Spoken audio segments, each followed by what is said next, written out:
Good evening, everyone. This is the meeting of the WSESD board meeting of April 14. It is a hybrid meeting, which means that some or all of the public body is meeting remotely and some are meeting in a physically previously noticed location where the public may attend to observe, listen, and participate contemporaneously. Please note that while we will strive to provide means for those attending remotely to participate in the public comment period, there may be technical difficulties or reasons that otherwise prevent or interrupt remote public participation. Therefore, it is important to note that open meeting law only ensures the public's right to participate and comment at a public meeting by attending at the designated physical location as posted in the notice and the agenda. If a member of the public has difficulty connecting, we will do our very best to reconnect you. Please contact someone in the space. Nevertheless, this meeting will continue as posted. I'd like to begin by thanking Dummerston School for hosting our meeting this evening. Thank you. Thank you. For those of us who live in Dummerston, it is exceedingly convenient. Thank you. There are, and of course you can see how we work the consent agenda. If anyone has any objections to the consent agenda as posted, please let us know before we come to that portion of the agenda. All right, a couple of amendments to the agenda. Just as a point of information, at the conclusion of the meeting, there will be an executive session, 1 V.S.A. 313 A1A, contracts, action required. And then, as per a request made a couple of days ago, with board permission, I would like to move item number 7, which is unfinished business, all the items having to do with policy and amendment. And with permission, I'd like to move it immediately following the administrative report, which is item number 4.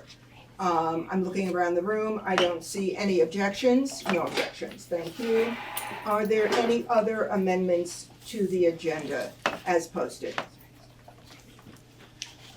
Okay, I don't see any hands up. We're going to move to student matters. And I presume Riley and Willow are online. I would like to introduce the two students. I don't know if they have anything to say this evening, but they participated in a webinar hosted by the Vermont School Board Association earlier today from 12 to 1, assessing the growing presence of student representatives on the school boards throughout the state. So it is a webinar, and that means that we can go to that site, to the V.S.A, and listen to it. Riley or Willow, do you have any comments about how that went? I'm putting you on the spot. Yeah, that's okay. I'd love to talk about it. Do you identify yourself by name and your town, yes. please? Sorry, I'm Riley Bristol, student representative, and I'm from Dummerston. The webinar today was at 12 o'clock, and it went from 12 to 1. It was really great to meet some of the other student representatives. I had really not talked to any of them before, so it was good to hear some of the stuff that they've been up to on their boards, get some ideas from them, and kind of share what we've been up to as well. We got to talk a little bit about the project Willow and I have been working on, where we've been talking to 6th graders. So I think that was something a lot of people were really interested in. And overall, I think the webinar went really well, and we were able to really voice the necessity for having student representatives on boards. Okay, great. Thank you. All right, any other students? All right, we are going to move on to public comment on non-agenda items. This is a time for the board to listen and to take notes.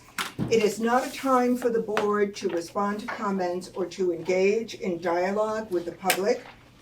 If appropriate, board and administration will take next steps moving forward. Any comments from the public? I have a question to that. I want to make a comment specifically on Code of 43, the gender freedom in schools. Is this the time? I'm really unfamiliar, sorry. That's okay, that's okay. I moved that item up to, we'll come to it in about an hour. Okay. I don't know if you're comfortable sitting here for that hour? Yes? Yes. Okay, so it's sitting through an administrative presentation. Okay, thank you. All right. Any other comments from the public?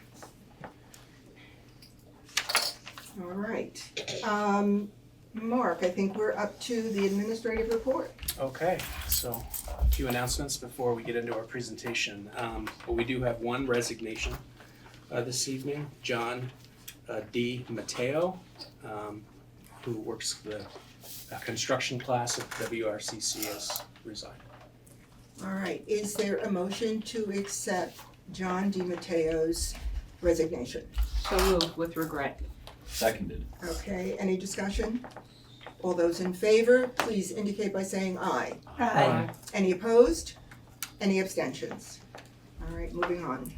All right, a couple announcements. I wanted to remind folks that there is a forum that is scheduled for April 25th from 2 to 4 o'clock at the Brattleboro Union High School auditorium.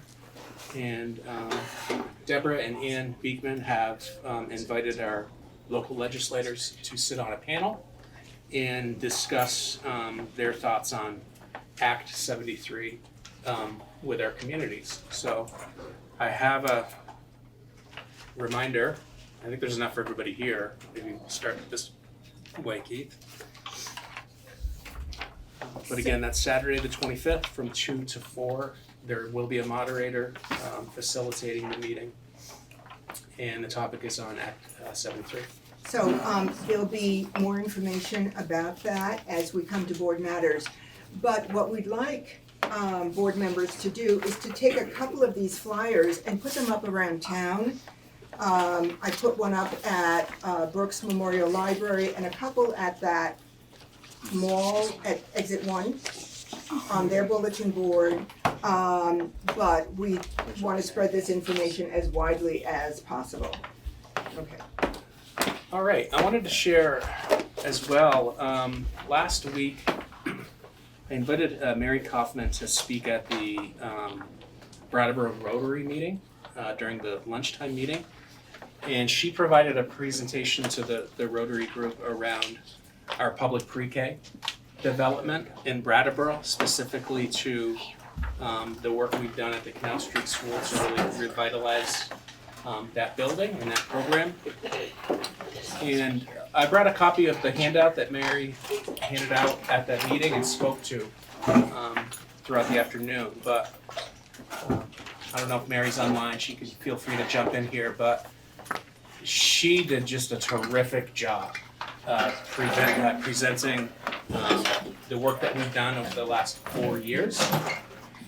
And the energy and the way the community responded to her presentation was just so positive. And people, you could tell, were very connected to a building that's over 200 years old and is now revitalized and with children every day.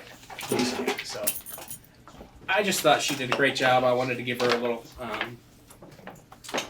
little press and share the one pager that she put together. Actually, 2 pages front and back.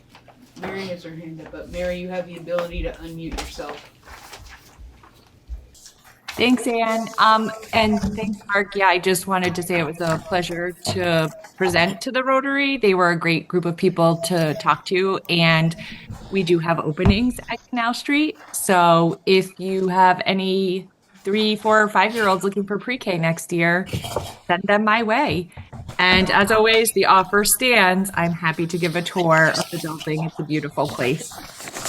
So I appreciate the opportunity to connect with more people in our community and really promote the public pre-K program.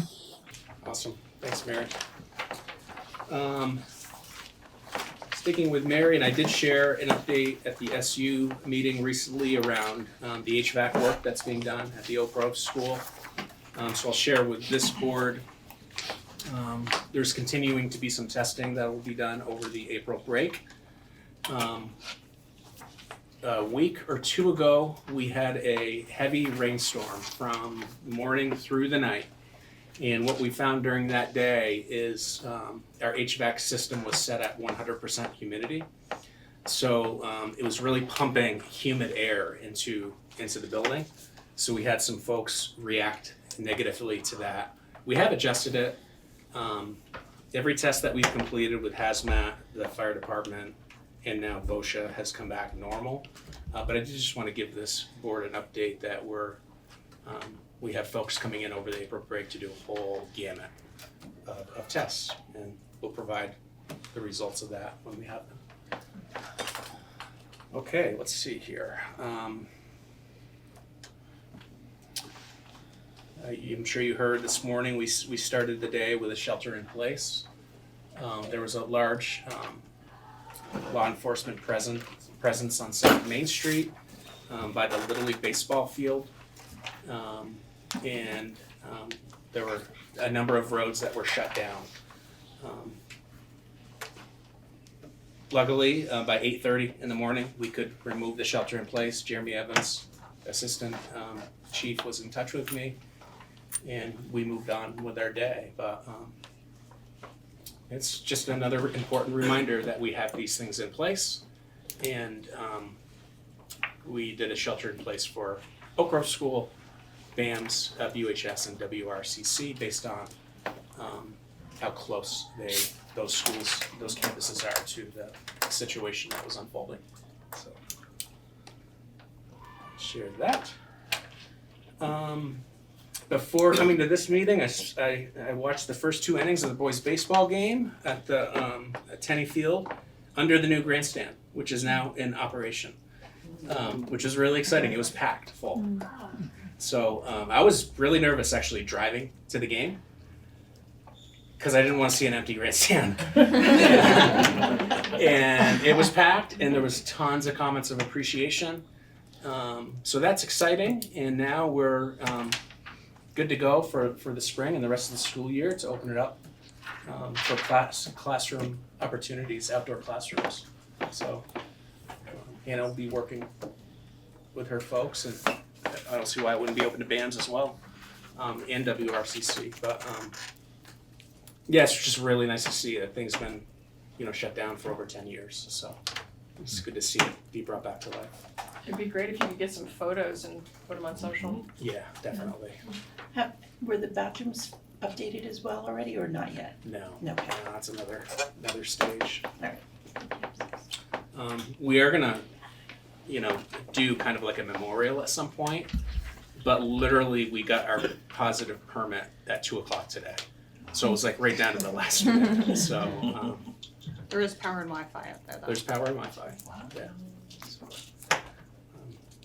it's a really great space. They've done an absolutely great job, and I'd really like to, give kudos to Ricky Ather, who's the head of maintenance at BUHS. He was there all weekend. He's just been a wonderful contractor basically throughout the process, and a lot of organizing and moving parts. Before we get to the presentation, I also just wanted to share a shout out for Willow and Riley. Last Friday we had our monthly full administrative meeting. We have one a month, and it's 8:30 to 4:00. We work really hard during those meetings to work on, pushing our school district forward. And I asked Willow and Riley if they'd be willing to present to over 30 administrators around the project that they've taken on as school board reps. And they came in at around 1:30 and just held the room and just led us through a really comprehensive discussion around what they've learned from our sixth graders throughout the school district. So I think they're ready and prepared to do that for a school board at a future meeting. But they did a fabulous job. Wow, Yeah. that's great. That's great. So Willow and Riley, that's something that you could have mentioned during Student Matters, but thank you, Mark, for Yep. sharing that. Thanks. All right, and now for tonight, we do have a presentation to give to the board around student climate and parent climate surveys. So running the presentation tonight will be myself, Bren, Hannah, Keith, and Julianne will represent the leadership team and walk us through this presentation and some of the results we've seen. But I think you can ask us to slow down if you want, but there's a lot of slides. So I thought we'd move fairly quickly through the process, and I believe the board has received the slides in advance of the meeting. So, okay, we'll get started. So first slide is me, and here's just kind of an overview of response rates over the past 3 years, and you can see some patterns, but generally we've had better results over this past year in comparison to the previous 2 years.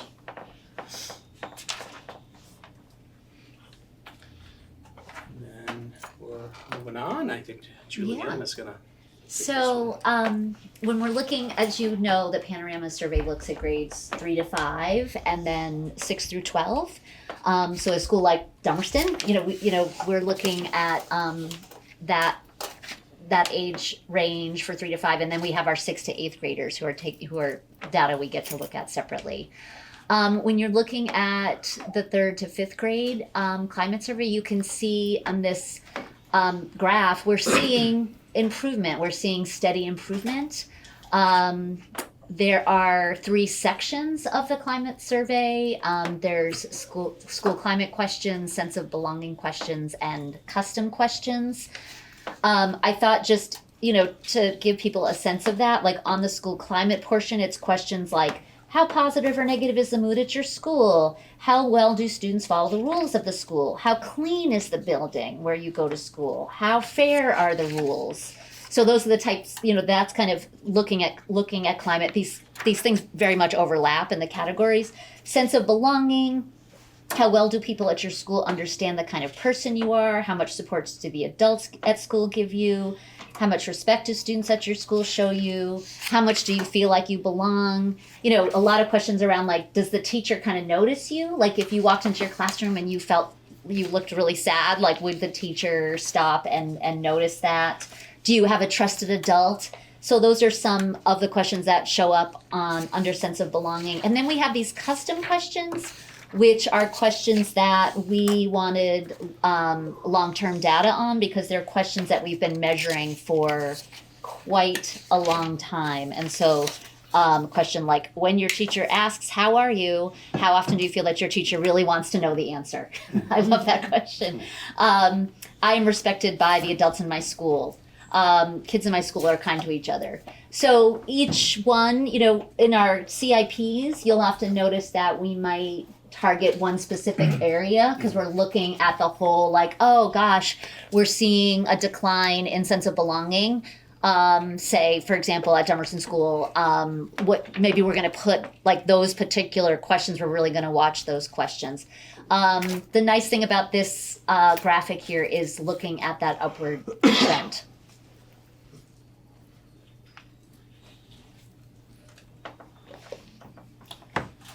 And to follow up on Julianne's, all very similar questions at the 6 through 12 level. And again, steady progress for all three areas over the course of the last few years. And then if you go to the next slide, this one shows kind of comparison of our in-district schools. So the top line, 3rd through 5th on the left and 6 through 12 on the right, has kind of the average for our district, and then below it is every school and kind of where they compare to the average throughout our district. Sometimes it gets a little wonky because like 6th grade is measured at all of the schools except for BAMS and BUHS, but then Right. BUHS and BAMS are part of that cohort, Yeah. so it's a little, that part gets a little weird because 6th grade is counted as that individual cohort every year. But I think that, the colors represent kind of where the schools fall in relation to the averages. And so obviously the kind of red, orange, the deeper you get, the further away you get from the average, and then the deeper the blue you get, further away from the average on the other side. So kind of leaning more towards the positive and more towards area of growth. Great. And if I could add to that really briefly, Hannah, I think that idea that we're all starting at different places and each school really has its own unique culture and own unique makeup of students and history is important to note there. I think it can be easy to look at a slide and be like, oh gosh, why is this school looking so far away from the average on either side? And so layering that with what's happening over time and what are changes and improvements is an important piece that isn't necessarily demonstrated here. All right. So here you can see a breakdown by school for those custom questions I mentioned. What's interesting is how similar the data is between schools, and I think that speaks to the fact that we actually have a lot of the same core programming and interventions and instructional practices that we use, and that speaks to, I think, our district as a whole, and we are kind of unified in how we are thinking about our school culture, and we're implementing a lot of the same practices. If we go to the next slide, these are the climate questions broken down for each school. And go to the next one, you can see sense of belonging. It is interesting, I can share, from the point of view of a single strand school, you have a lot of variability, and which is informative to see. You might have a class moving through a small class, and that has might change the data a little bit year to year. Given that, it is interesting to see the consistency, given that sometimes in a small school there could be a wildly different, here's a cohort of 20 students and the next year it's 12, and there's a lot of variability there.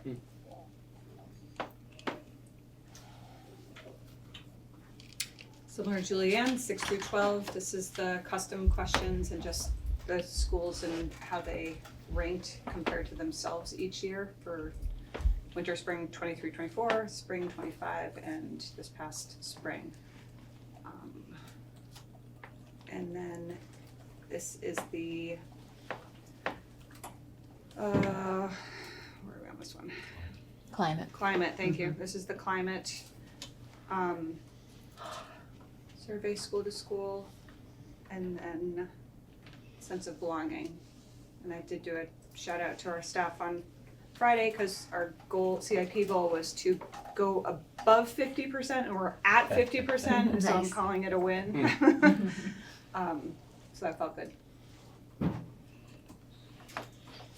So we're really grateful to use this program called Panorama to help us collect survey information and analyze survey information. And I just wanted to share kind of a view of what that screen looks like in the summary. And this is for the district as a whole. So when we were showing you some of those percentages, like we're at 83% for custom, for example, we're pulling it from slides like this. And something to note is that it gives us both the change from the prior year as we take a peek at that, as well as comparing our answers to national norms. So any schools in the entire country that use Panorama, they put all of the data into a big data pool and they make a bell graph, and so they can say based on your answers, you're at the 50th percentile or the 70th percentile, for example.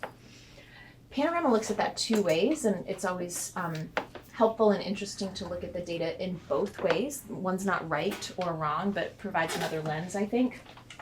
Some overall trends, as you saw in those graphs, is we have experienced significant growth across our system, and really the past few years of the climate survey administration, so that's pretty exciting. When we look at the percentiles on the top, it's showing that we're in the 80th to 99th percentile for our 3 to 5 band, and that we're in our 40th to 59th or 20 to 39th bands for our 6th through 12th survey band. So when we're comparing to other schools, the system has the ability to filter and actually compare our schools to districts that are more like ours. So when we do that in the system and we compare WSESU to other non-urban, medium poverty, similar grade bands, this is what our percentiles look like. So the chart on the bottom there is really showing exactly what the percentiles look like there overall, and then when we compare ourselves to similar communities, our percentiles are actually much higher. And so I think being able to look through that additional lens, not that we want to stop working on any of these things, not that there aren't areas for improvement, but it is really nice feedback to see how our schools are doing compared to other similar schools. It's kind of technical. Any questions about that? Okay. So this slide shows you the questions, all the different questions in each of the 3 categories. So those custom ones at the top are custom to our district, and a lot of green. That's typically our strongest area, and certainly an area of strength for the district. The custom question about 4 or 5 down, 5 or 6 down, kids in my school are kind to each other. That's been an area that all of us have worked on and will continue to based on that data.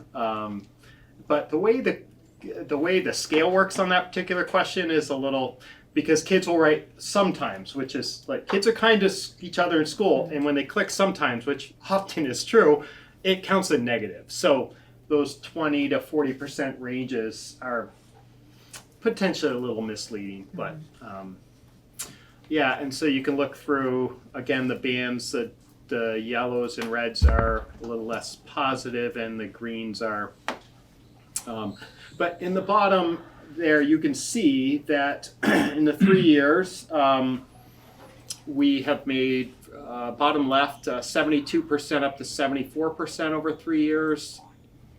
That's the 3 to 5, right? And then for 6 to 12 it went from 53 to 58% over a 3-year trend. So moving in the right direction overall.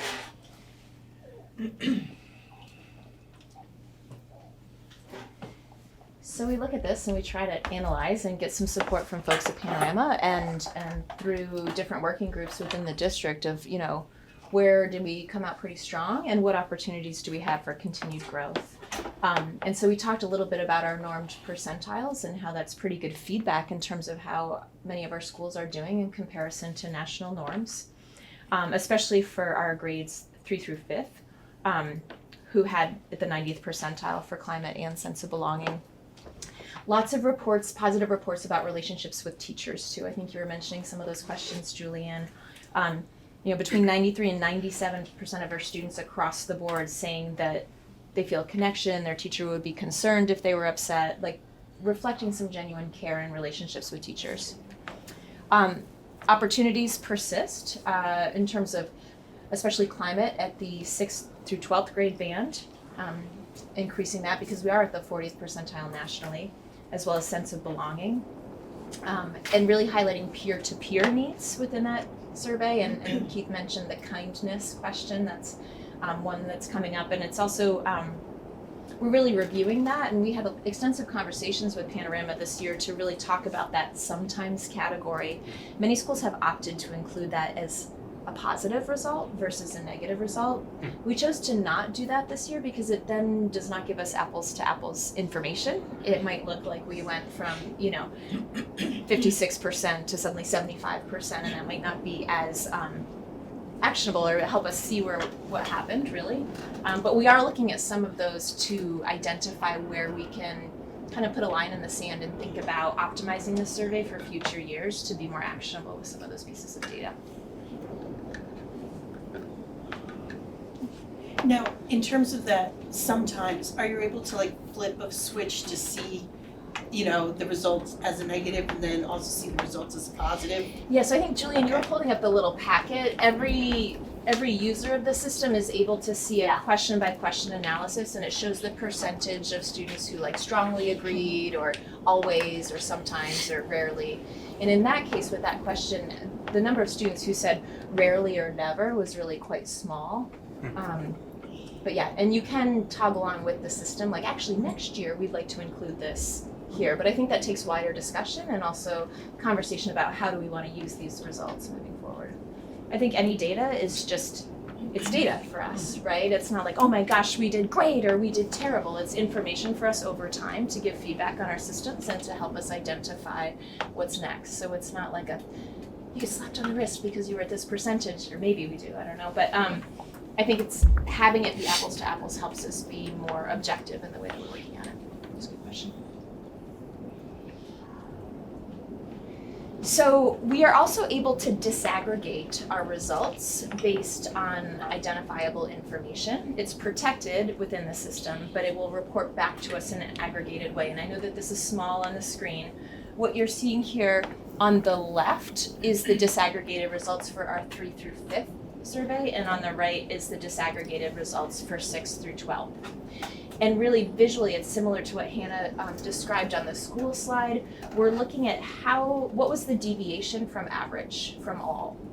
And so when you see boxes that are coded more dark green, that's showing generally more positive responses from that group. And if you're seeing boxes that are coded more red or orange, those are responses that are generally that are less positive from that group. And there's kind of some interesting trends across the two bands of surveys. The first one that's really notable at the very top is that our multilingual learners feel very positive about their experience in our schools. It's one of the strongest greens that you see there, so that's really nice feedback about our ML program. And then we have some differences. So for our 3 through 5 survey, our Asian, Black, and Hispanic students responded more favorably than average, but students who are identified as multiracial responded a little less favorably. We didn't see that trend necessarily in the 6th through 12th grade survey. For 6 through 12, our male students responded more favorably than females. However, Black students and students facing economic hardship generally responded less favorably. And we got pretty positive responses in 6 through 12 from our, as I mentioned, males, Asian, and Hispanic students. So we look at this, we look at trends over time, we look to see if there are similarities year to year in trends over time, we look to see if there are similarities between the two survey instruments over time. We triangulate this data and see where there are correlations, for example, with our academic achievement data, with our teacher perception survey data, to see if there are trends overall that we can really address in terms of education, belief systems, some of our practices to make sure that we have equity in our schools. So just wanted to highlight that this is something that we look at very carefully. You're seeing district-wide data here, but individual school principals can also disaggregate that for their individual site. We can't present it that way because some of the subcategories are so small that it could then be identifiable in some of our sites. Does that make sense, that description of what we're looking at there? Yeah. So this slide is a summary, and we've talked about a lot of this, but clearly grades 3 to 5 are stronger in general, up around the 90th percentile nationally. 6 through 12, we score a little less strength in these same areas, around 40th percentile compared to all other schools. We are definitely higher when you break us down by some of those filters. 60, 70, 80th percentiles, and slight improvements overall. C, across both levels, students report high levels of teacher concern. When I first read that, I was like, what does that mean? What the question asks is, would your teacher show concern if you came into class upset? So it basically, 87% is good. It means that kids report 87% of the teachers would show they're concerned about them. We'd like it to be 100%, but, and that they have access to trusted adults within the school. And, peer-to-peer relationships are, talking about that kindness thing, respect with each other, and that piece about sometimes kind rating negative for us. And the custom, generally we score higher in the custom areas, 83% favorable with elementary, 70% for 6 through 12.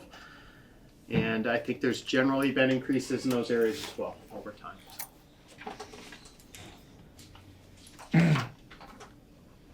So we've had lots of conversations about some of these challenges within this instrument and where is the balance between retaining historical apples to apples data and also potentially getting a refresh on this survey so it's more meaningful and actionable today. This was actually included as one of our CIP action steps for this year to convene a committee to really deepen the work around that and take a deep look. And there has been a counselor, social worker, professional learning committee that is convened throughout the year. And this working group was actually introduced at our very first meeting this fall to solicit folks from that stakeholder group who do a lot with the climate surveys in the buildings. And unfortunately, we had 0 participants wanting to engage or prioritize that work at that moment. Obviously, there were a lot of priorities that happened throughout the school year, and that group has done a phenomenal job on many of those, but felt that changing the climate survey instrument was not the most pressing recipient of their actions to really make change in their school that year. But we have taken some baby steps around that. And so working with some counselors at subsequent meetings, they really felt that it was important to get wide stakeholder feedback about what's currently in the survey and also what could we ask to really help drive some of the work of our student leadership teams and our leadership councils and teacher leadership teams at schools. And so together we've laid out a format of getting feedback from many stakeholder groups that we hope to engage in starting in the fall. At that same time, if we're going to change some of the questions, we've also reached out to Panorama to see if we can change the structure of the survey to more match our school systems. So they will work with us next year to have a survey instrument for 3rd through 6th grade and then 7th through 12th grade. And that will give us better data so we're not having these wonky 6th grade cohorts that look so different year to year in our 5 schools that only go up to 6th grade. So that's the work in progress. While we didn't quite get there yet this year, we laid the foundation to really embark on that work in the fall. The other piece of that was that many schools had made continuous improvement plan goals based on this survey instrument and these survey questions. And so this year, as we're revising continuous improvement plans, we'll be keeping in mind that the climate survey may change for next year and thinking about what measures will give us the best information. Does that make sense? Any questions about that? Okay. All right, so shifting gears, now we have some results of our family school survey. This slide shows the number of responses that we've received from our families at each of our schools. You can see there's a range there, and certainly we could think about a goal of how do we get more responses at our schools and thinking to the future. But it is what it is. I think it was open for a 2-week period. It ended up being 4. Was it 4 weeks? And I think a lot of our administrators sent multiple modes of communication and asked for that. So yeah, I think I know I am often guilty of being over-surveyed as well, and thinking about how we can get that important feedback from our families. Well, regardless, here are the results over the 4-year period, I think what's always nice to see is that staircase effect of growth year after year. And we can see that with certainly school climate and school fit, a little more of a flatter effect to school safety, but trending in the right direction. And similarly, this is a heat map like we've looked at earlier in the slideshow, and those are all of the questions that are asked to families. And then again, a heat map showing across the board where we landed. That column in the white on the right is really just showing what the increase or decrease was in these 3 administrations, and it was pretty powerful when we looked at that of where do we go from spring 2024 to spring 2026 for each of these questions, and it was quite favorable across the board in terms of some big improvements in the aggregate.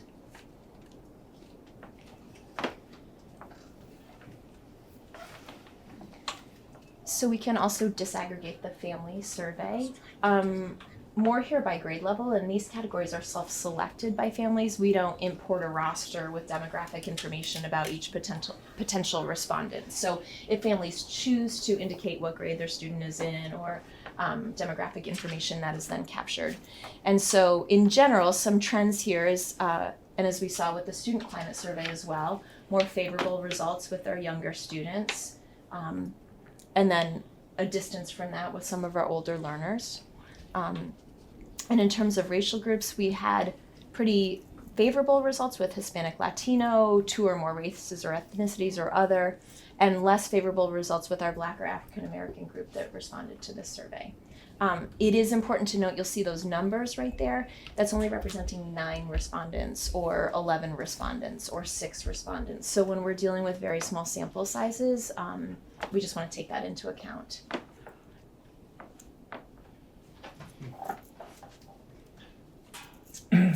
So one of the really helpful things about our family surveys is the open-ended question that's there. Last year we played around with having student open-ended questions, and we got quite a range of responses, some of them which needed heavy editing before they could be released to the public. So we declined to offer that question in the student survey this year, but we did have an opportunity for families to give open-ended responses.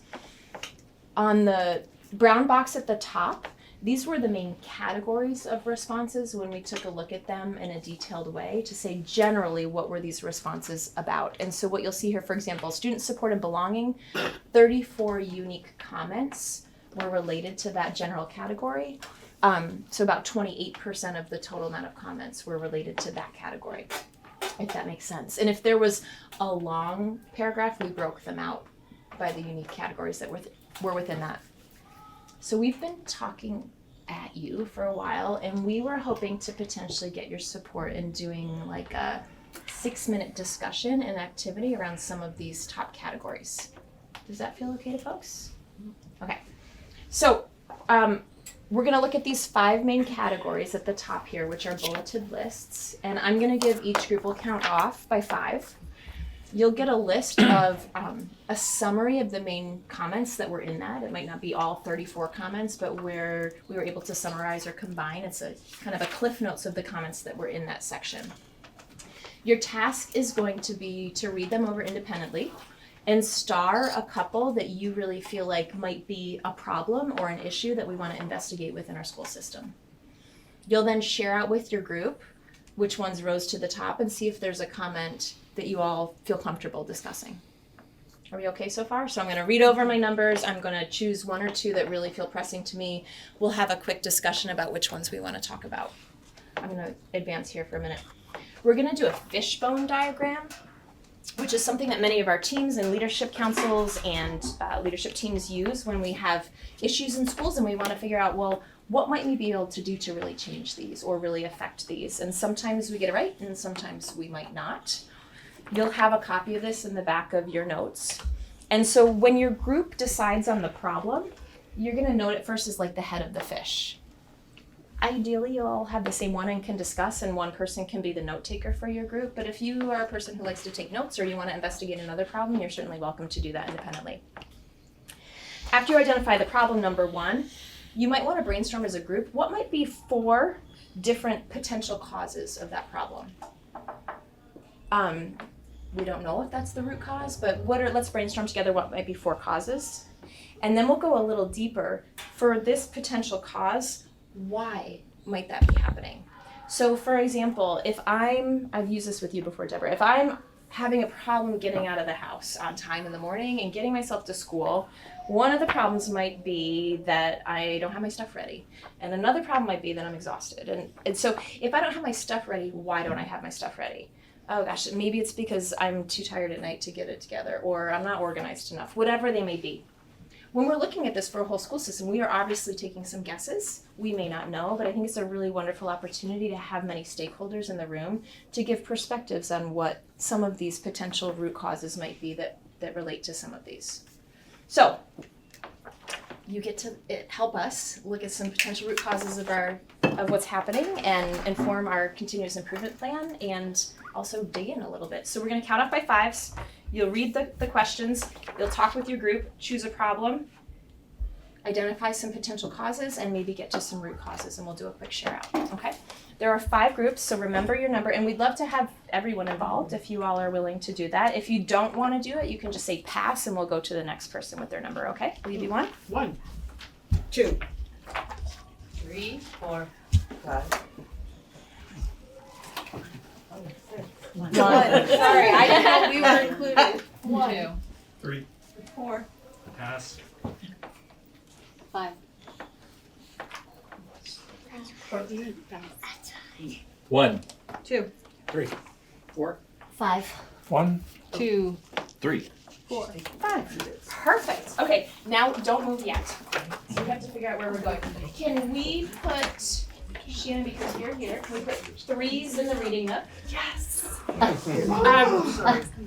We'll put 2s along the back counter here. 1s will stay in this area with Anne. 4s will go, where do I go? Over the fiction In area. fiction. And 5s, Ellen, it's your library. Where would you like to go?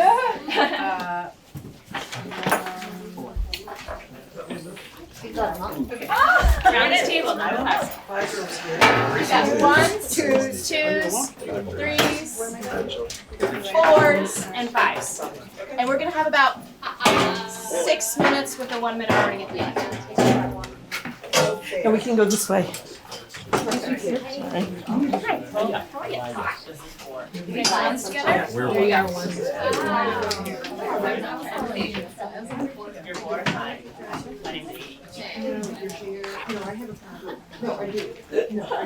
Three?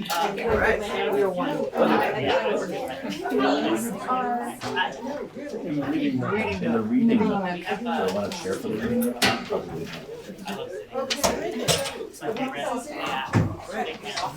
Are you 2? Matt? Are you 2? Oh, 3 for now.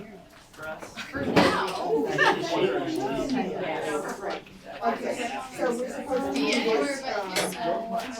If you have an extra sheet, I'll share it with my nun. Just take 3 of yours in case they want to keep that.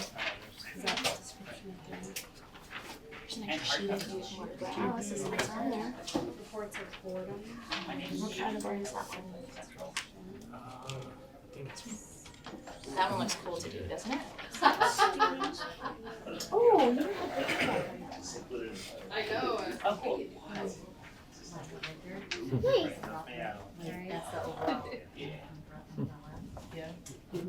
I did not bring it. No expectation.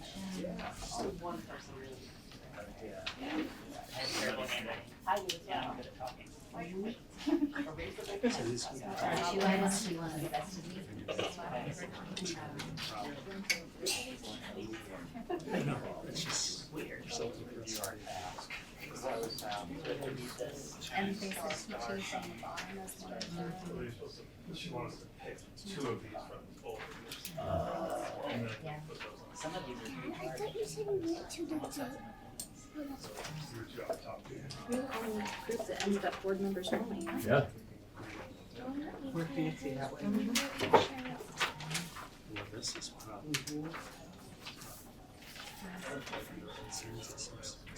So which person are you? Two? Yeah, that's. Okay. So mine says the mood here, the request for differentiation. I think the one that I hear. Is there one of those that jump out to you guys that's wanting to investigate together? We're reading. Oh, sorry. The royal we are reading. I start.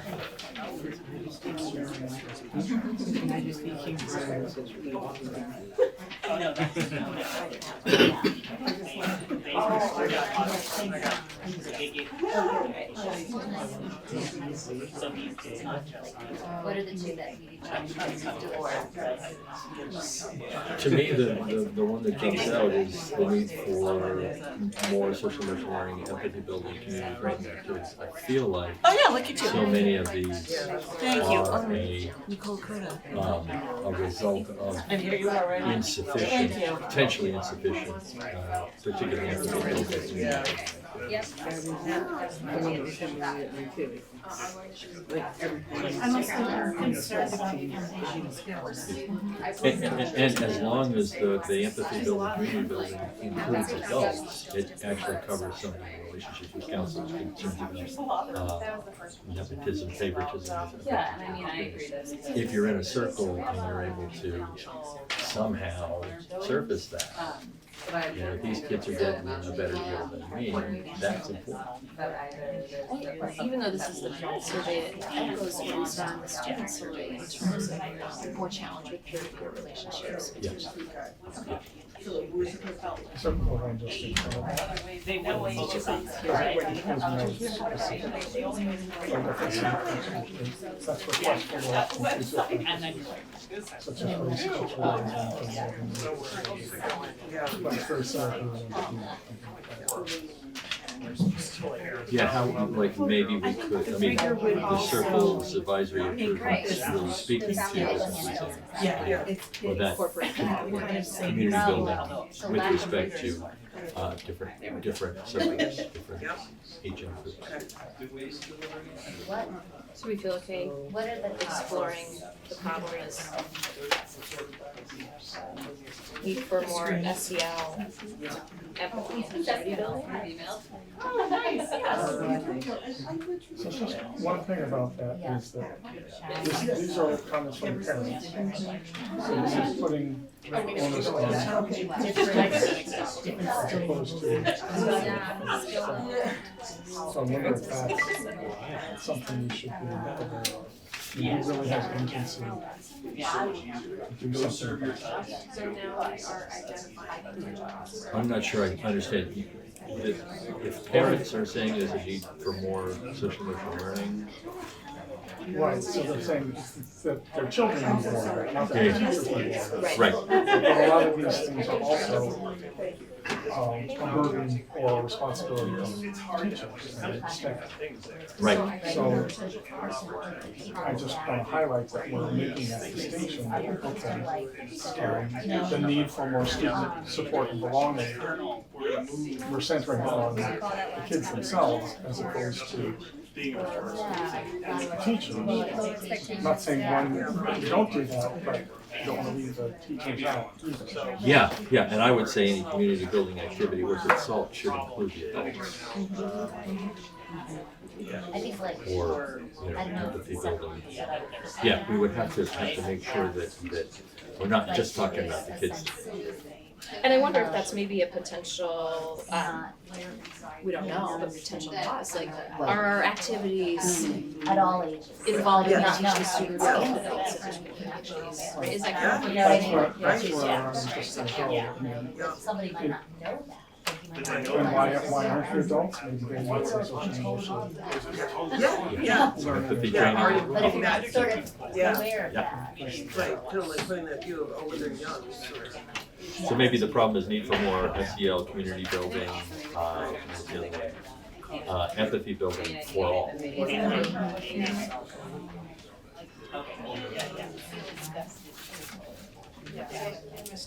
I also wonder, I don't know, what the potential cause might be. Like, there's a really different experience depending on which advisor you're in, or which homeroom you're in, or which school you happen to go to, in terms of what is your access or exposure to some of that learning. I think right now, if you're in any of our schools, you're getting IM math or EL literacy, at least at the grade level.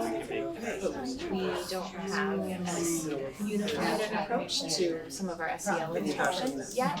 And I wonder if that might be another potential cause. It might be like wide variability.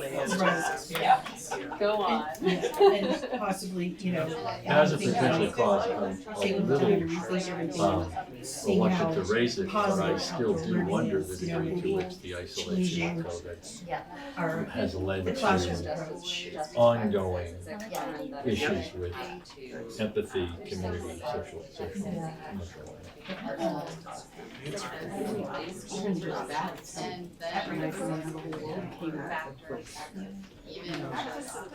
We're definitely hearing that with student groups. A lot of student focus groups we're hearing that from kids. That I didn't get those skills, or I know I had you add. yeah. Well, it's been about, I'm gonna check in with folks in about 2 more minutes. And I will say, Maybe identify someone who'd be willing to share out. we talked about it as just like these things, and I want to make sure you understand. One of the questions or So, I don't know. But yeah, so I wonder if you can another reason why social emotional learning can be from a kid's perspective is a developmental thing. The ability to express your feelings and emotions, I would think has some developmental basis. The more developed you are, the older you are, the more vocabulary you have, the more practice you have identifying your emotions. That's what the learning is about, but I think it's also true that there's a shift at whatever now is considered the middle school, adolescence kind of area where the change from a child to an adolescent ends up creating some, behaviors, lack of empathy, lack of that's about separation and individuation. In a lot of ways, that's what I attribute some of the middle school, the 6 and 8 kind of drop in scores. I don't know about you, my middle school certainly got cranky to death. I don't know. So that would be potential cause would be development, is what you're saying. yeah. So that was why I chose that. Another potential cause might be what is taught about social, emotional, community, social, if there's a specific time or a class in which it's really emphasized, that's one thing, and that's great. Does it reinforce the other class? It's deciphering, it's being taught. So. Well, yeah, and And you won't see any of that on the statewide assessments. We don't test for that. say, this is our policy. So potential cause is lack of coherent SEL curriculum pre-K 12. You know what I mean?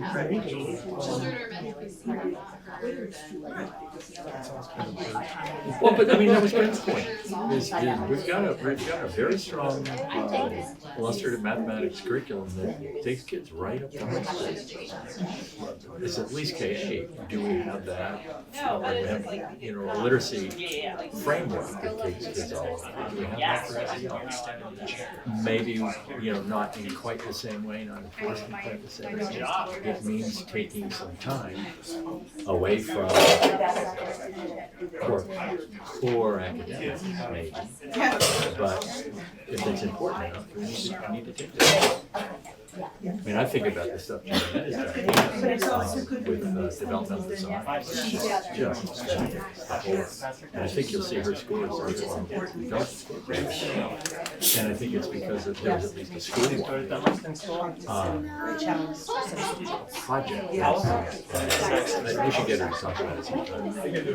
Lots of professional development, lots of involvement with kids think it's out there, and there's a sort of an agreement that the whole school comes to and all the kids say. Wild and woolly out there.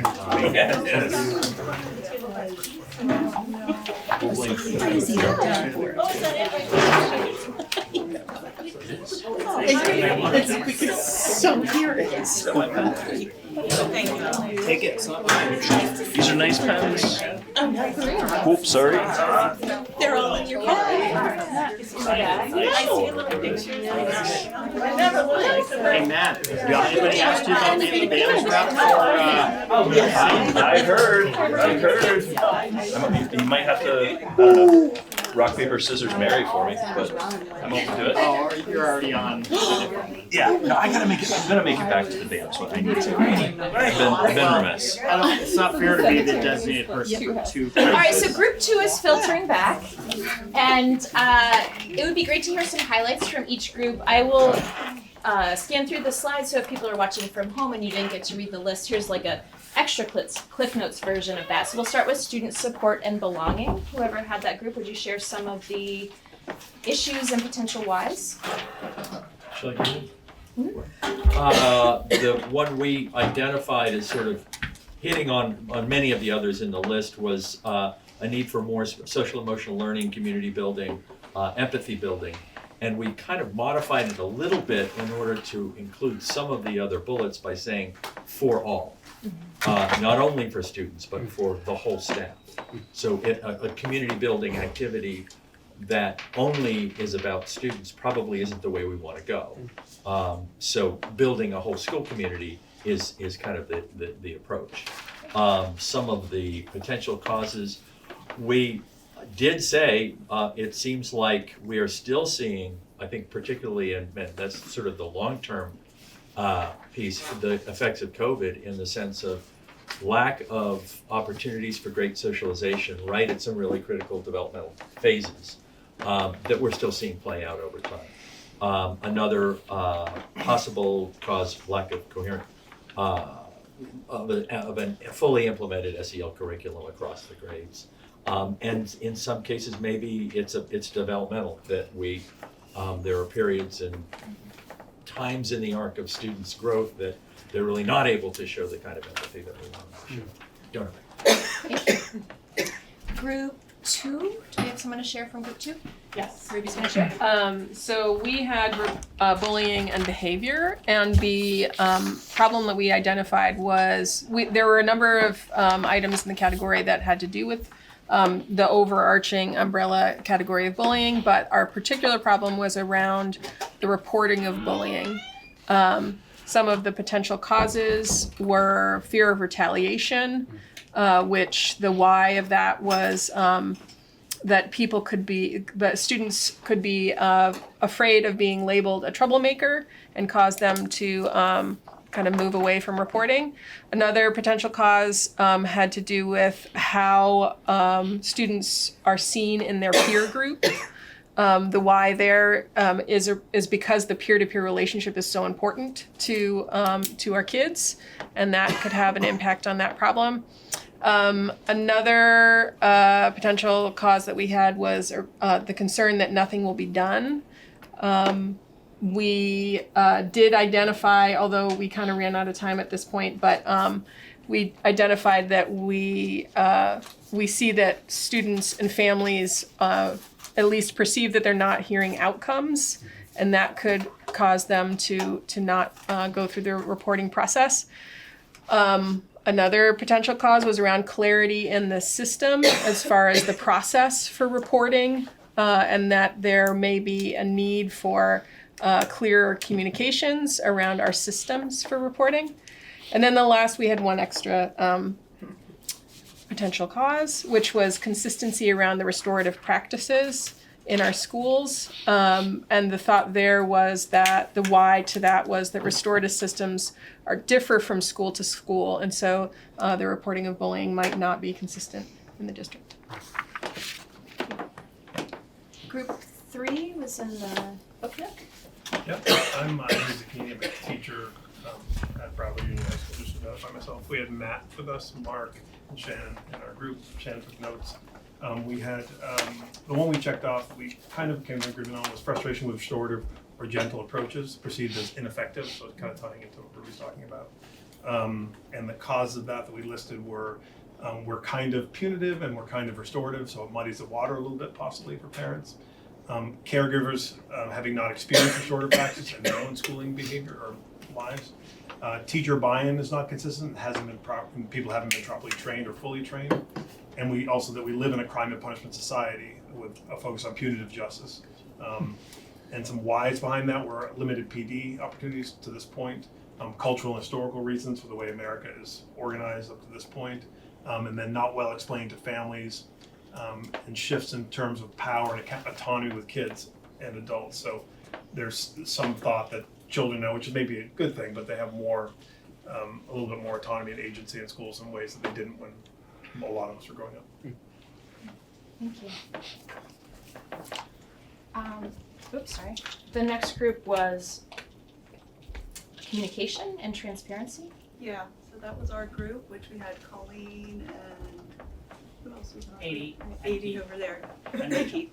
And we looked at the problem of family engagement opportunities and community input under the larger category of communication and transparency. But then we actually decided to focus in just on family engagement because we felt like there was enough just to explore in that alone. So potential causes, just like Paul mentioned, COVID, when schools literally had to close their door to respond to the public health crisis and families couldn't come in the buildings anymore. Safety protocols around visitors, so it's just really hard for people to come and visit our classrooms out of those protocols, and sort of the societal understandings and demands that are put on the way that schools are interacting with families in that way. And then we also talked about staff and faculty capacity just to do events outside of the school day that invite in families. And the why behind that was already high demands on staff and faculty. So that's pretty much what we came up with. And the last group focused on academics and rigor. Do we have a spokesperson from that group?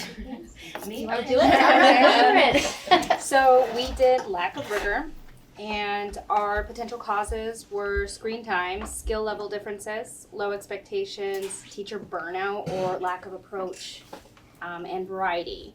And our why was too much screen time, which was pretty obvious for the screen time. Our fix to that would be outdoor learning and cognitive interaction, and we didn't have time for the rest because we were engaging. Well, we really appreciate everyone's willingness to jump in and think about some of these complex problems. And if you were a note taker, I would love to gather your notes before the end of the night so we can utilize this in the CIP creation process. Pass them over. So you helped us investigate some of these potential trends, and also we were hoping tonight to model what happens in each of our buildings and across the district in terms of our continuous improvement plan review and development each year too. So thank you all for participating in that tonight. These were some draft action priorities that have been discussed already, so we'll take a look at that as well as these notes. It's very much in draft form, but I think a lot of these were touched upon by some of your groups, and there were a lot of new issues raised as well as ideas. And so from this, some initial work or brainstorming that has happened that might be tied to and inclusive of some of this that we talked about today was more universal social emotional learning work. Thinking about that for all and that inclusion potentially of our grown-ups in our schools too. Having identification for what the SEL needs are for individual students and for our schools as a whole was discussed. Really strengthening that peer-to-peer connection is an idea to think about universal ways to support that for students of all ages. Having more collaboration across our layers of support, specifically with our counselors and social workers across school buildings. They're somewhat isolated positions in each school, and so we want to continue to build that opportunity across our buildings. Getting more ideas from people who are most impacted by this work is a priority. So opportunities for stakeholder input. And what we talked about is potentially having this be a time that we revise our surveys to be giving us the information that's most helpful and most actionable to really support our students. Can I ask a question about that last one? Because the apples to apples thing, and I understand that, and I see the wisdom of change. But in terms of what Panorama talked about with an update in this coming cycle, what will it look like? Like, how do we have those trends? I really like trends. I like looking at that. So how do we do that? So our Panorama rep is great. Her name is Kai. And she's really recommending that we take a look at some of the broad survey categories and maintain where possible. It's good to maintain at least 50% of your survey questions is what they had recommended. And then as we look to potentially add or differentiate questions, looking at questions that will still align within those main categories so we can norm them. The largest number of questions that we have right now are from our custom section, which isn't normed. They're a holdout from when we used to do papers originally on survey and then other tools. So where possible, they will help us identify similar questions that are part of their norm pool that we can include in. And she also mentioned that they can map some of our questions where possible so we can get a more apples to apples comparison. So it won't be the exact same question over time, but they have systems to help support school districts because as things change, no one district ever keeps the same exact instrument for probably as long as we have. Yeah, that's a good question. Kai's gonna help us.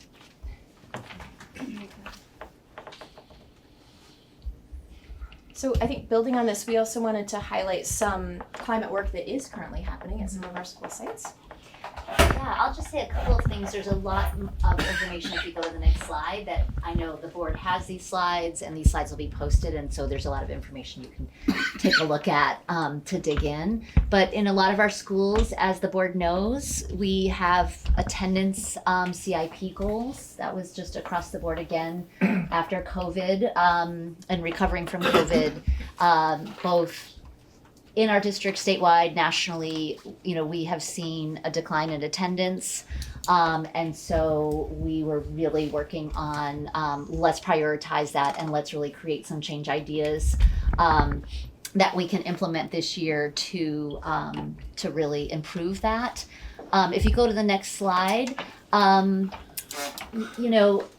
attendance is everything. I mean, we spend so much time as school staff really carefully planning for each day for our students to be here together in community. We talk a lot at Dummerston School about how we learn in community. We know students learn together. And so when we're not all together, we miss the people who aren't here, and it actually it affects our entire community. Of course, it affects the learner who's not receiving the instruction, but it actually affects the entire community. And so there's a lot at stake when you have students who are chronically absent, which according to the research, students are chronically absent when they are missing 10% or more of the school year for any reason. We know from that that chronic absenteeism is associated with an increase in dropout risk, lower academic achievement, a lot of issues that even beyond high school will, can continue to be prevalent in a child's life. And it can really, of course, it's going to affect academic proficiency if you're not present for instruction. We see that nationally. If you go to the next slide, I think if you read, you're reading about this issue nationally, it is something that we're experiencing, and it's having a big effect on our national trends in terms of student learning. So Dummerston School, if you go to the next slide, we set that goal, as you can see, we needed to. If you look at our attendance, what we do in our district, Bryn presents this data to our leadership team, where we look at, like, at the end of March, by the end of March, that's a great time to look at your attendance and just see where you are, because students have learned a lot. Students who've been attending have learned a ton by the end of March. Like, there's so much that has happened. And we were finding that post COVID, that we were getting into really high numbers of students who'd missed 15 or more days by the end of March. So what these numbers represent is the percentage of students who'd missed 15 or more days by the end of March. That's a significant amount. And so you can see where last year we were up to even 21%. I am really proud to say we got that down to 9.9% in 1 year. Thank you, thanks to the team. Like this, it's a whole school effort. If you go to the next slide, I want to point out too that attendance is also a staff issue, like a staff burnout issue. I think is something that's often not really acknowledged and recognized, because again, as staff is preparing work every day, when you have a constant churn of students coming and going, it really disrupts the flow of instruction. It disrupts the flow of your work life. It becomes a whole job unto itself to figure out how to make sure that all students are caught up. And so it can also end up hurting students who attend regularly, right? So if you're at a class and you're doing a project, and Brian and I are like, we're doing a project together, and we're like day before presentation, and Brian's not here, I'm really like lost my learning opportunity, and having a lot of stress with that. We know, if you go to the next slide, research does tell us what works, and so we built our improvement plan based on what we know works. If you go to the next slide, you can just see what that looks like at Dummerston, putting some of the research-based ideas in practice. So we did develop an attendance action team this year. We had not had an official team in the past, so now we have a team. I'm on it. We have our social worker on it, nurse, admin assistant, and an academic support teacher, and guidance counselor, and we meet every single week to talk about attendance. We work on family messaging, we monitor student attendance, we're doing emails and phone calls to families, and this is something all students are getting. We use developmental designs here, so we're always using that to really support strong student engagement. We're celebrating students' attendance, affirming students' attendance. We do postcards that we give to students each month for perfect attendance, and just really developing a warm and demanding mindset across the school. If you go to the next slide, you'll see additional layers of intervention, and those include, of course we do letters, but we really try to personalize our approach, personalized letters, personalized phone calls, meetings to identify root causes, developing ESTs to support students in improving attendance. We celebrate attendance together. So those are some of the things that are happening school-wide. Brian? Yeah, I'm just curious. Suppose my child is having trouble with attendance or truancy or something. What would you say to me if you call me on the phone? Yeah, so it's a combination of support and pressure. Yeah. Give it to me. So some of my conversations have been like, and just so you know, the research says get on it right away. So like if I see you're the principal? It is September, right? And so I would say hello and say talk about how much I love your child, Oh, love thank you your very child. much. My child loves you. And I'll say, we noticed that, it's September, we're in the beginning of the year. It's September 25th. And we noticed, your child's already up to 5 absences. And thank you for communicating, because I understand, he was sick and had, had the runny nose. Yeah. And just so you know, we can, if there's ever a question in the morning about whether he should come or not, Nurse Melissa can check in with you about what the symptoms are, because it's actually it's actually okay if he has a runny nose and, is able to come, because we have the nurse here and he can check in. So should I just send him anyway and we can evaluate. Yeah, so we can evaluate that. Yeah, so that would be great. And then we can give you a call too and let you know how he's doing. Yeah. So that kind of thing. That's that's an example. Thanks for the improv, Skip. Hang up on her. Yeah.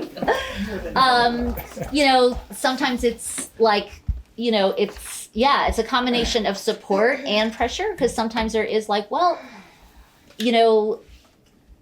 thank you for letting us know you went on vacation, for this week, and now you're actually up to 8 absences. We are really working on, staying within 10. And so now it's going to be really important that you make sure your students hear, and let us know if you have any questions. If you go to the next slide, when people have an opportunity, you can just look at some of the artifacts, but you can see a sample letter, you can see a sample message that we send in the newsletter, an attendance brochure that we made available, our punctual postcards and perfect monthly attendance. We have a wheel of attendance. That's super fun. So if you are present every day for a month, every time you're present for a week, you get your name in, you get to put your name, goes into a big basket, and we pull names out at our all-school meeting once a month, and you get to spin the wheel of attendance, and I'm making pancakes for first grade on Friday morning, because a first grader, that's where the wheel of attendance landed, and because his name was pulled, and that's what we're doing on Friday. So the wheel of attendance is little extra fun experiences that the whole school gets to enjoy. Nice. Yeah, so that's it. Thank you.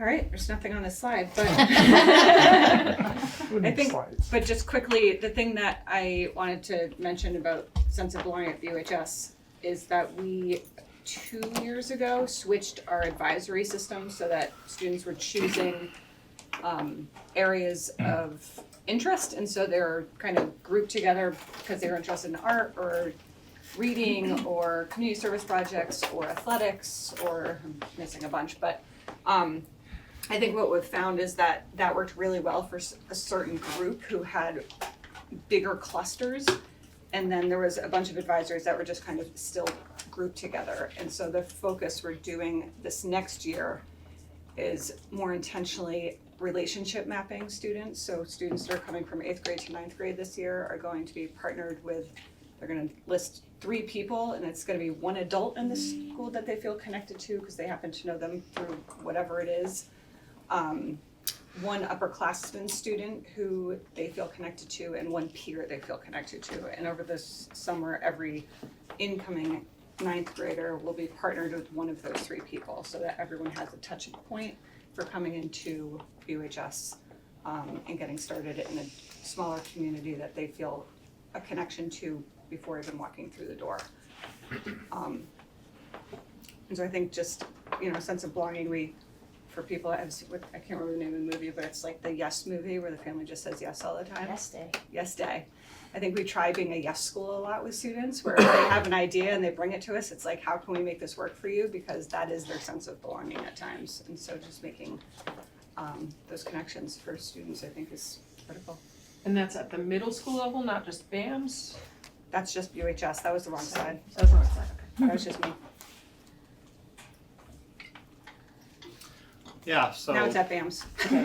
Sorry. yeah, so when I first saw our results at BAMS, I was definitely disappointed because we put in a lot of work. Our CIP plan really focused on sense of belonging. We ran a lot of events this year for kids to try to increase their feelings and positive feelings in that area.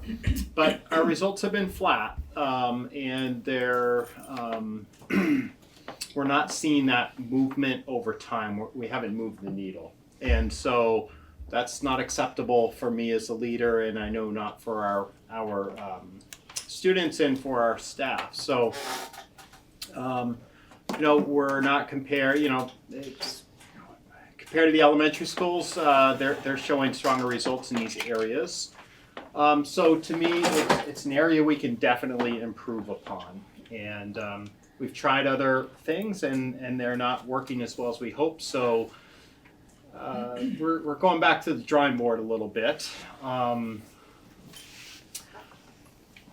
When so looking at those results, I was a little discouraged, but when you compare to other schools, we tend to be more in the 60th percentile. Again, it's still not what I want as a leader, but I didn't feel so bad when we compared it to just middle schools and those filters. So it puts us in the middle of the pack, and we want to go higher. So one of the things we've been talking a lot about how to improve is a structured social emotional learning curriculum. So we use developmental designs just like Dummerston, and I'm pretty sure Oak Grove's done a lot of work with it. Green Street. And Green Street. Developmental designs is a framework not only for advisory, but also how you kind of interact with students throughout the day and structure school. Our advisory is, I think, pretty good, but it's not, the work that we do in advisory is not moving the needle in the way we want. And it's not just advisory work, but advisory is a place for social emotional learning. And we're using DD, and it's a framework. So we want to expand kind of our work in this area. We're looking at something called CREW, which is part of the EL curriculum, and we're starting to look really hard at that.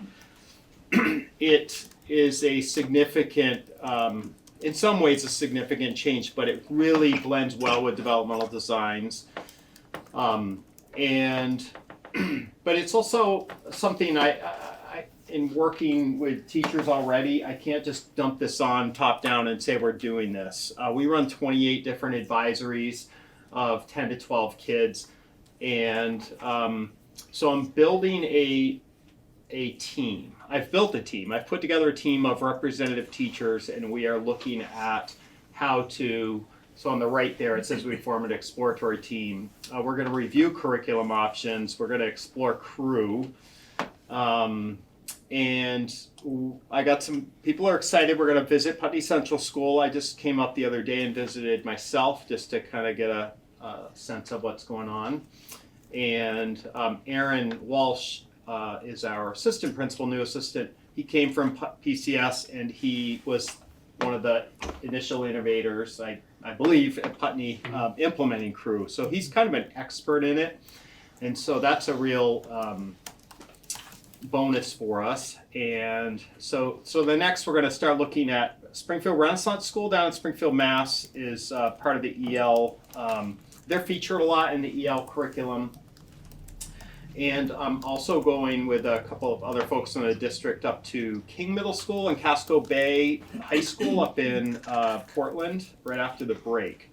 And they also have an elementary school, I'm not sure of the name, but they've been at EL school for multiple years, and they're prominently featured in the EL curriculum, and they're kind of like a model school, so they invite schools to come and do tours and see what they're doing. So I'm really excited about that. We're going to start kind of a book study looking at the CREW curriculum with hopes of piloting for next year. But I really feel this will bring our staff more centered and on the same page with each other around how we're approaching discipline and student behaviors, and building a culture of consistency and care for our kids.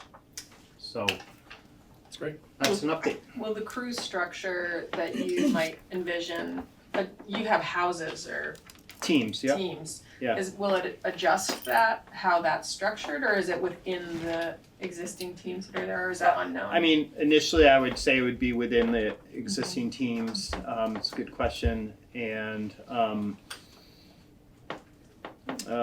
yeah, the curriculum really is a 30-minute curriculum, but we might look at breaking it up a little because some of the structures in school and looking at what Putney does, they do it the same way. But So just to make a connection, every year as an admin team, we do a book study together at these monthly meetings, and the book of choice this year is the crew material. So as a full admin team, we have been going chapter by chapter through that book, and it's really compelling. There's lots of great stuff.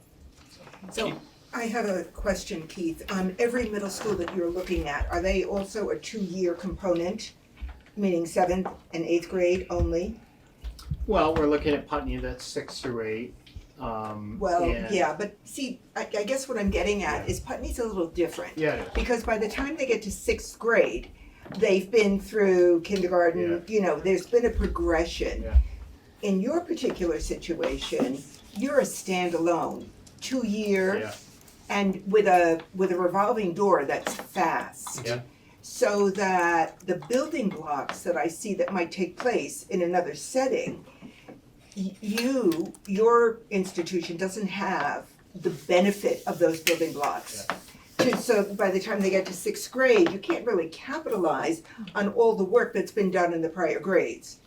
Well, I think we can because EL, the habits of character are part of EL, and they're done at the elementary school, and crew is based on the habits of character. So you're right, but I see hope in that changing. Okay. Mm-hmm. Yeah. Okay. Right.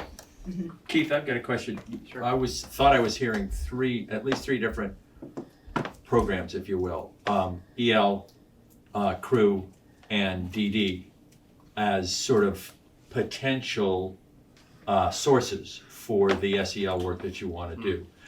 Is that sort of in the interest of coming down on one and implementing it, or are you looking at some sort of? Yeah. So EL and crew are connected. They're one and the same. They're through the same publisher, and it's intertwined. That's a great question. Developmental design, so the first thing you'll read in the crew book is this isn't designed to replace things that you have in place. And so developmental designs and crew fit well together. DD is a framework and crew is more of a curriculum. And I'm most excited about the work that would be done with staff and bringing staff aligned. But yeah, it's a good question.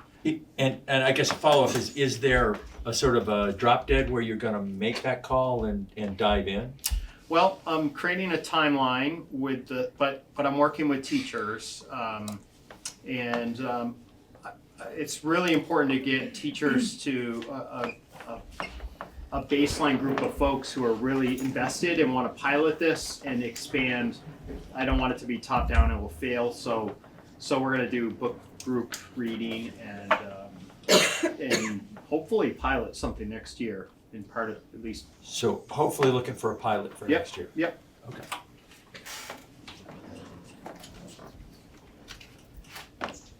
You got a hand up online too. Yeah, that is the end of our presentation, so we are available for questions. Wow. Thank you. Thank you. This is really quite comprehensive this evening. Thank you. Yeah. Thank you. Okay. Are there questions from board members at this point? I have. Ruby. I have two questions. This goes back to Bryn, I think to Bryn, or to the earlier section. I guess I was wondering there was a slide that showed disaggregation, and I feel like I should know this, but I always want there to be disaggregation for kids who are in our special ed program, so kids on IEPs and 504s. And so could you speak to how do we get at that if we're not seeing the data here? Yeah, that's a good question. So the way that we roster the programs is through standard kind of templates that Panorama provides to be able to list this information. We can feed it from our student information system from PowerSchool and then pull that up. And currently that's not a feature that they include as a column, if you will, in terms of that, but we could certainly ask if, as we're looking to, you know, customize our design a little bit, if we could be able to disaggregate. I think it's an important HM category to be able to look at. I agree with you. Yeah. And then the last question I have, I was really interested to see that there'll be, you're envisioning a shift in the groupings, so it would be 3rd through 6th. And I totally get that, but I also recognize that we do have 2 pre-K through 8 schools. And so for those schools, like at Putney Central, 6 to 8 is a cohort. And so I would venture a guess that really when we're talking about the bulk is being served by this change, but when I see those numbers, I wonder about, even if like 7th through 12th is a huge stretch, like there's this huge stretch, and then this, 3 to 6, and it was 3 to 5 before, so at least it's expanding. I mean, I just wonder, is there any benefit of having even smaller groupings, or like, what, maybe that's too granular. I think it's a good question. I think it sounds like you could be part of our working committee next year. Voluntold. And I think that is an important consideration too. What's going to give us the best information so that we can make decisions in a granular enough way to serve our students and our families. Other questions? All right, Liz, I see your hand up online. Would you identify yourself by name and your town, please? Liz Adams from, I guess my comment is for Keith. And I think Okay, Liz, wait a minute, Liz, you're not coming in clearly right now. We're losing pieces of what you're saying. This happened the other day, I think, in policy as well. Okay, is this better? Yes. Okay. So in terms of BAMS, Keith has, I think, probably the hardest group of kids to work with. 7th and 8th graders, I don't know about people in the room there, but I remember those as like just this really horrible time when these young adolescents, and they're mean. And so I just want to give a shout out to Keith for keeping at it, because it's the best time. But they're the best. Yes, they are the best. Developmentally, he's got a tough group. Well, they are. I just want to go to the point that Liz is making. They are the best. What happens is very different at a school like Putney Central or Dummerston, in that we've talked about this in Leadership Council, in that you have the 6th and 7th graders who are nurturing to the younger students, and the younger students who are looking up to the individuals they are going to become, just in terms of growth spurt alone. So there is that element that I was also getting at in my question to Keith. That's missing in a standalone. We do a pretty good job at finding excuses for why we're lower as a staff, and sometimes I catch myself like, oh yeah, at this age are a little more challenging in these areas. I think those are just excuses, and we can do better. I like it. All right. Okay. Any other questions? I'm looking around the room. Any other questions? Thank you once again to all of the administrators putting this together. This was a lot of data that, and hence the delay to just move it to this point in time. So thank you very much once again. Thank you. Thanks. Thank you. We are running Air. Good, air. I thought that was the storm. So we are running a little later, much later than anticipated. So at this point, it's 20 to 8. We are going to take a 10-minute break, a stretch break, and come back at 10 to 8. I apologize for just the shift in the work we're doing, and it may be that we have to make another adjustment to our agenda. So, in moving forward. But we are going to come back to the issues before us coming from policy and amendment as we step back into the room. We are going to go to item 7, as I said, unfinished business, and these are the policies that are being presented by policy and amendment. And I'm going to go in reverse order from what's written on the agenda. So, this evening, Policy Amendment presents for a second reading. B3, Board Member Conflict of Interest. Second reading. Please take a look at the policy. Any concerns, bring it forward to any board member, and we will get it in the policy committee. The next meeting on the 28th, we will be looking to move this to readopt. Second policy, action required, F23, policy on the prevention of harassment, hazing, and bullying of students. Is there a motion? So moved. Seconded. Okay, any discussion? All those in favor of readopting this policy, please indicate by saying aye. Aye. Any opposed? Any abstentions?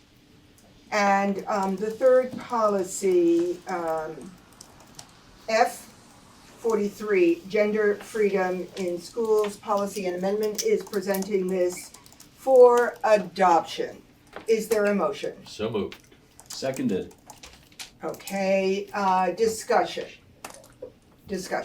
So, yes, I do realize. So this is the point that I don't know whether, I think you wanted to make a comment about the gender freedom policy. Correct. And so it is now open for discussion. Could you identify yourself by name and your town of residence? My name is Nicole Coda. I'm from Saxtons River, Vermont. My children attend the elementary school and middle school there, or At Saxtons River. in Bellows Falls. In Bellows Falls. Correct. Just as you can speak by all means, just as a point of information, Saxtons River is not a part of this district. Correct. I have questions on behalf of other people. That's just where my students attend. Okay, absolutely. So like I said, it was questions, not comments. I didn't know if I clarified that earlier. It was more about a portion of it rather than the whole thing because it is quite large. It was about funding and how are we going to, there was a portion in here about the bathrooms and reorganizing them based off of plumbing. I don't know if you guys know what portion that is. We're a number of us we should all be very familiar with Okay, this. Yes. I'm sorry. I just wasn't here last time, so and I have questions. Top of page 3, I just heard. Okay, top of page 3. How are we distributing those funds? Just out of curiosity. So you're asking how are we going to reconstitute the bathrooms? Correct, because I saw that some of it is based off of availability and where the plumbing is. Are we going to be rerouting plumbing to correct these bathrooms? Not if it means deconstructing whole Okay, segments of the school.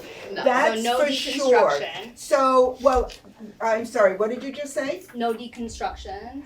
Well, I didn't quite say it that way. I did it as an extreme. No deconstructing of an entire school.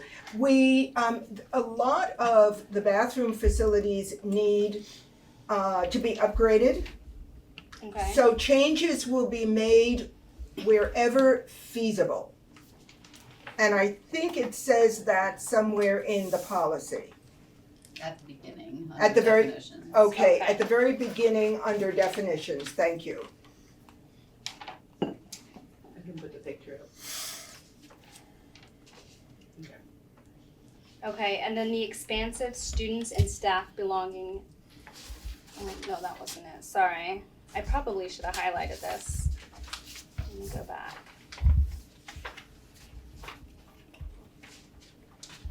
Okay, and it also says locker rooms, etc. By locker rooms, can you elaborate on what that means? When it says conflicts with their gender, as facilities are upgraded in our district, the students in WSESU, WSESD will adapt school system, bathroom, locker rooms, etc. to support transgender, gender expansive students to the greatest extent possible. By locker rooms, how do you mean? Can I answer that? Yes, I'm just gonna say Shannon Kelly is on the Policy and Amendment Committee as a non-voting board member. Okay. Shannon Kelly is an employee of the district. Yeah, really everything about facilities, the priority is maximizing privacy for all students. Okay. So wherever feasible, when a school is in the rotation to upgrade facilities, privacy for all students will be the main priority. Whether that means bathroom stalls that are private cubicles, having locker rooms have private changing rooms. So the emphasis is on creating more private spaces for students in the facilities in all of our schools. That helps. Which benefits all students, not just trans and gender expansive students. Yes, and I just wanna make sure you just heard what was just said. It benefits all students. No, I heard that. I get that. And the other piece that Shannon said, and I sort of wanna say this for everyone, is when the given school is in the rotation for an upgrade. I think that's very important as well. Yes. Are we prioritizing bigger schools? Are we prioritizing bigger schools? Yeah, based Not off to of the my rotation. knowledge, no, we are not. We are prioritizing the needs of students. So it's not the bigger school, it's the needs of students. Okay, Each school has a capital plan. perfect. Yes, and did that just answer the yeah. question? So, okay, each school has a capital plan, which puts the school into this rotation that upgrades need to take place. The Okay. facilities are outmoded, right. Paul Smith. As an example, Brattleboro area middle school, the locker room area was upgraded. It was old, it was in need of an upgrade. This happened to be during the time when there was ESSER funds available for construction, and we seized that opportunity, upgraded those facilities to include increased privacy for students, for all students, Okay. using those locker rooms. Generally speaking, you're gonna find locker rooms at BAMS and BUHS.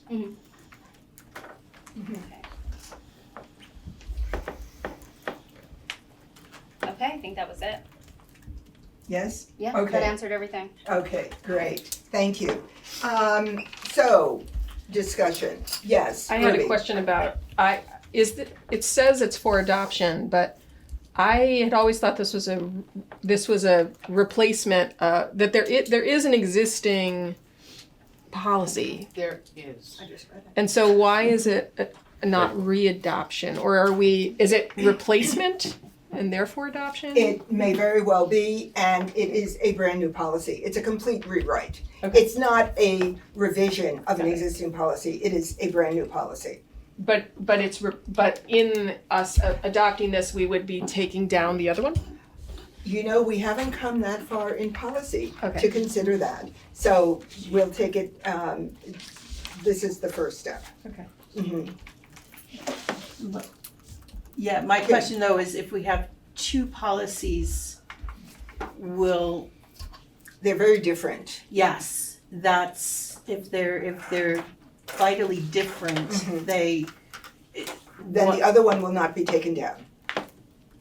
Okay, so the old one will not be taken down? If they're inherently different. I just don't want the old one, you know, if they're not, I don't want one to Impact the other. impact Right. the new one. Right.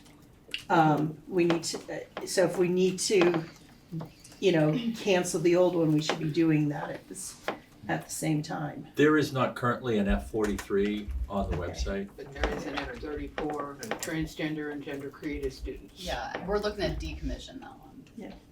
But we will make sure that anything in there that needs to be preserved gets preserved somewhere. I think most of it is actually in the current new policy. Okay. Okay, any further discussion from board members? Yes, Would it be Matt Shibley. wise to suspend that F-34 policy until it's reviewed by the policy amendment committee? Or is there some other action that we should be taking at this point in regards to that particular policy that hasn't been decommissioned? We've gone through it and taken the relevant parts into the new policy. Can you speak up, please? Oh, apologies. We've gone through the current policy and brought all relevant, we've transferred all of the relevant parts. And we're not looking to remove a policy this evening. Okay, other comment from board members, Ruby? And just to make sure I completely understand the process of decommissioning a policy, because this is not that's not kind of something I've seen. Is that something where at the next board meeting it could be warned and we could just in one fell swoop make that decision, or is there similarly multiple readings related to a decommissioning? I don't know what the protocol is there. You know, we haven't had to do this. No. We had to We do it, did. we did do it with an LSP, which was Yes. a, right, site specific. yes, that's right. We did do it with that. And I can't remember whether I think it was just one time. It was just one time. It was not done at the same board meeting as approving the new policy. But it did not involve multiple first reading, second reading.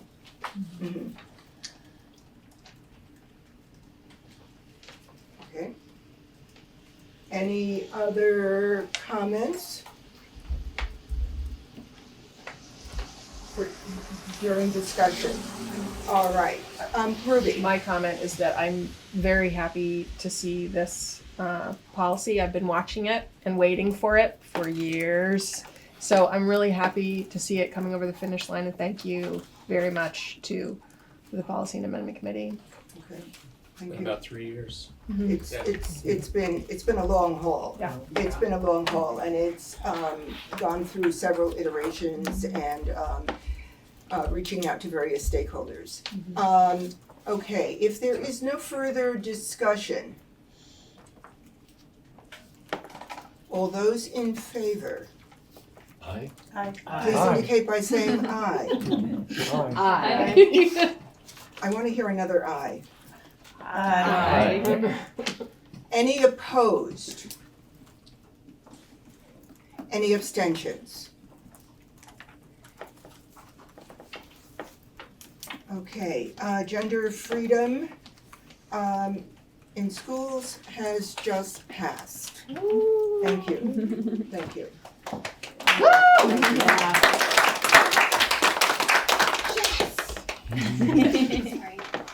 Don't apologize.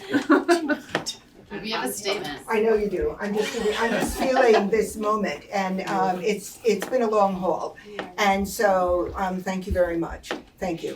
I would particularly like to thank Shannon and Adi because they put in so much work on this. Yes, and it was their brainstorm. They brought this forward to the Policy and Amendment Committee, and so thank you very much. Thank you.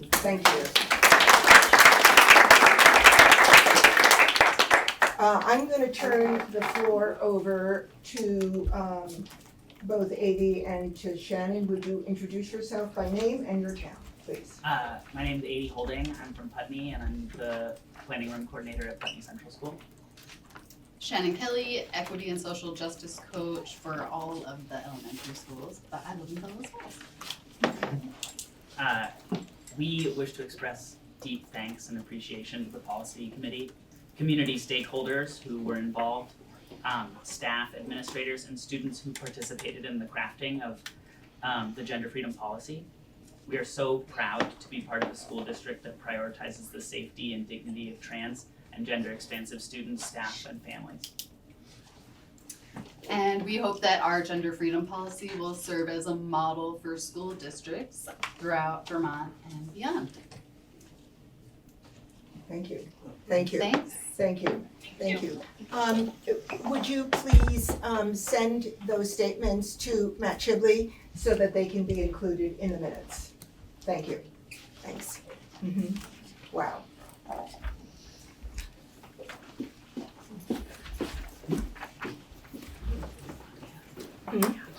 We happened. It did happen. Yes, it did happen. Yeah.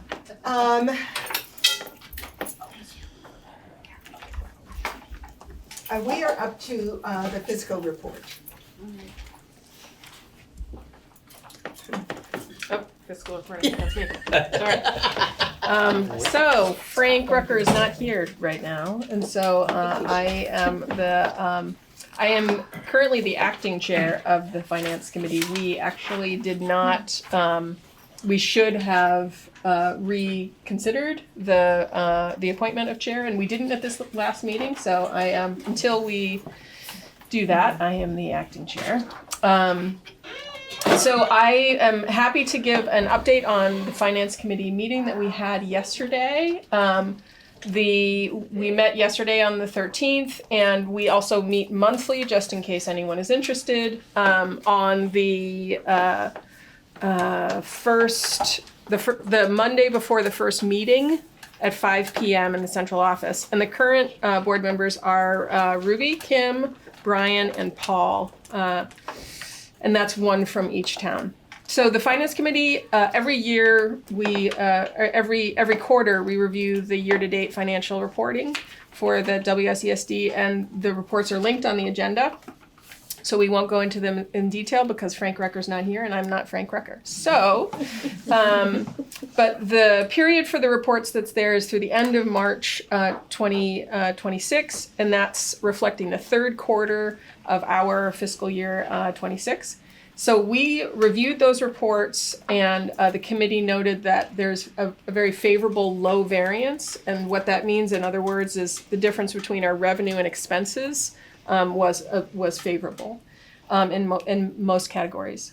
So for more details around that discussion, we do have minutes, and there is an audio recording of our meeting, if you're interested, that will be posted on the website.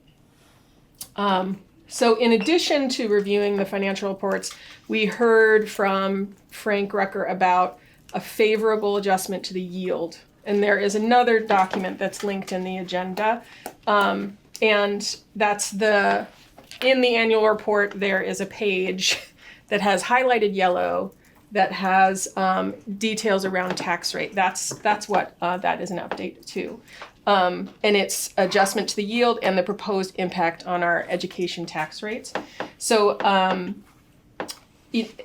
that page has the report's estimated school homestead tax rates for the towns in the WSESD.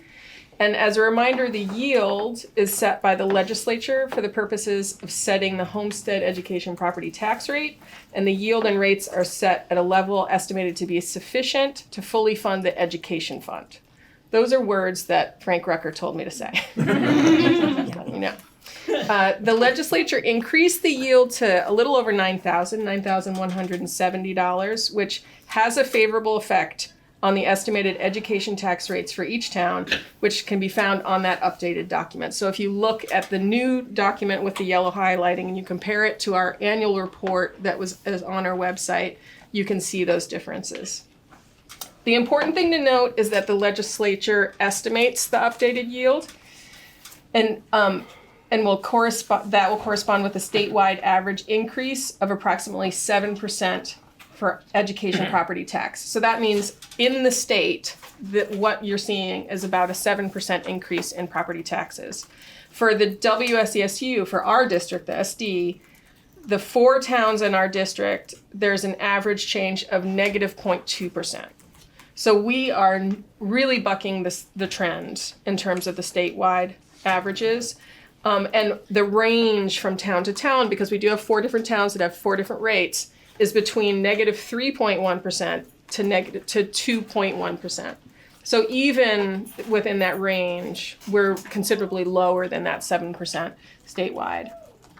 And then the last point, which I think is a separate item on the agenda, the Finance Committee reviewed a document that kind of outlines the warrant approval process. That's been something that's come up, particularly through the budget development process, asking ourselves, what is our process for warrant approval? What does that look like? And that's a starting point to allow us to ask, how do we improve and what are we doing right? What could we do better? So we did look at that document, and it outlines the current procedures, and we had some minor edits, and what's presented today is being put forth for board consideration and hopefully approval so that we can put that procedural document in the board orientation packet, put it online, and share it with the public so they understand the process. That is the entirety of the fiscal report. Perfect. Well done. Well done. Thank you. Excellent. I don't know if you want, I do think that we are looking for a motion to accept the warrant approval process, or if there are questions or comments or edits, we can entertain them. Okay, is there a motion to approve the warrant approval process as presented? So moved.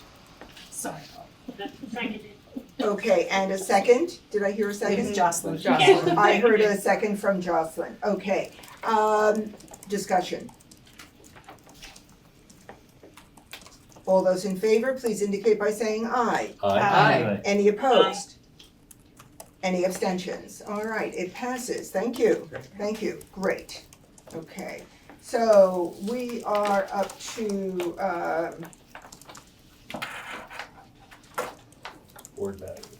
board matters. Yeah, I didn't put a Roman numeral next to fiscal report, so sorry. Board matters. Okay. So I wanted to take a moment to review the process to fill the current vacated seat. Advertisements have been placed in local newspapers, both the Commons and the Reformer, with a deadline of April 24 to receive all letters of intent from Brattleboro residents who are interested in filling this vacancy. I wanted to, a couple of points. I want to alert the board that the advertisements in the Reformer are coming in at a cost of $500, and in the Commons at $290.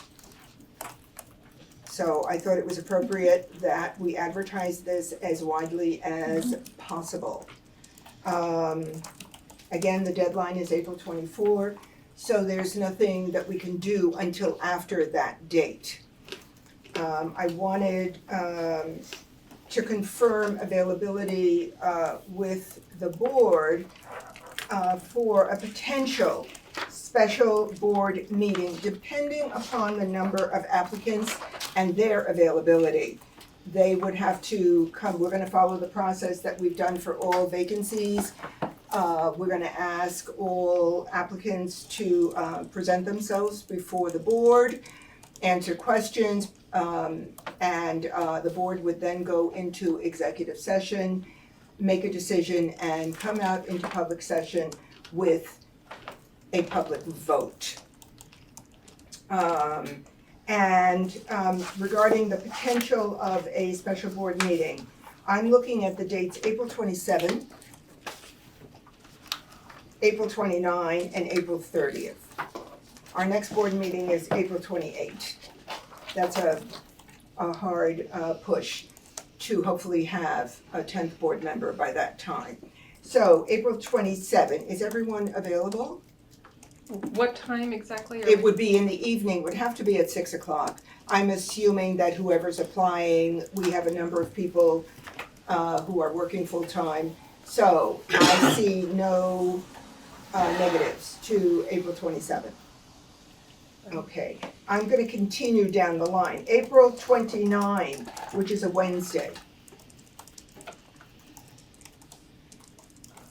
Oh, I'm not available that, I've got another board meeting. And it's not ideal for me. I could do it, but I don't want to. okay, so I'm just gonna put down a no to Paul, and I'm not gonna put down a maybe or a tenuous. Okay, and then on Thursday, It's all April. district chorus night. Yeah. I'm sorry, All district chorus night. So I would prefer we not do it. on the Thursday. Both my kids are in chorus. And what's the next date? Monday, what, May? 4. I'm sorry, The 4th of May is the next Monday. Monday, okay. Monday, May 4. Okay, Brian is a no.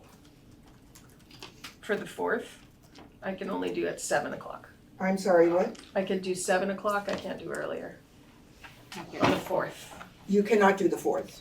Okay, I'm crossing out the 4th then altogether. There are just too many negatives there. And we also crossing out April 30th.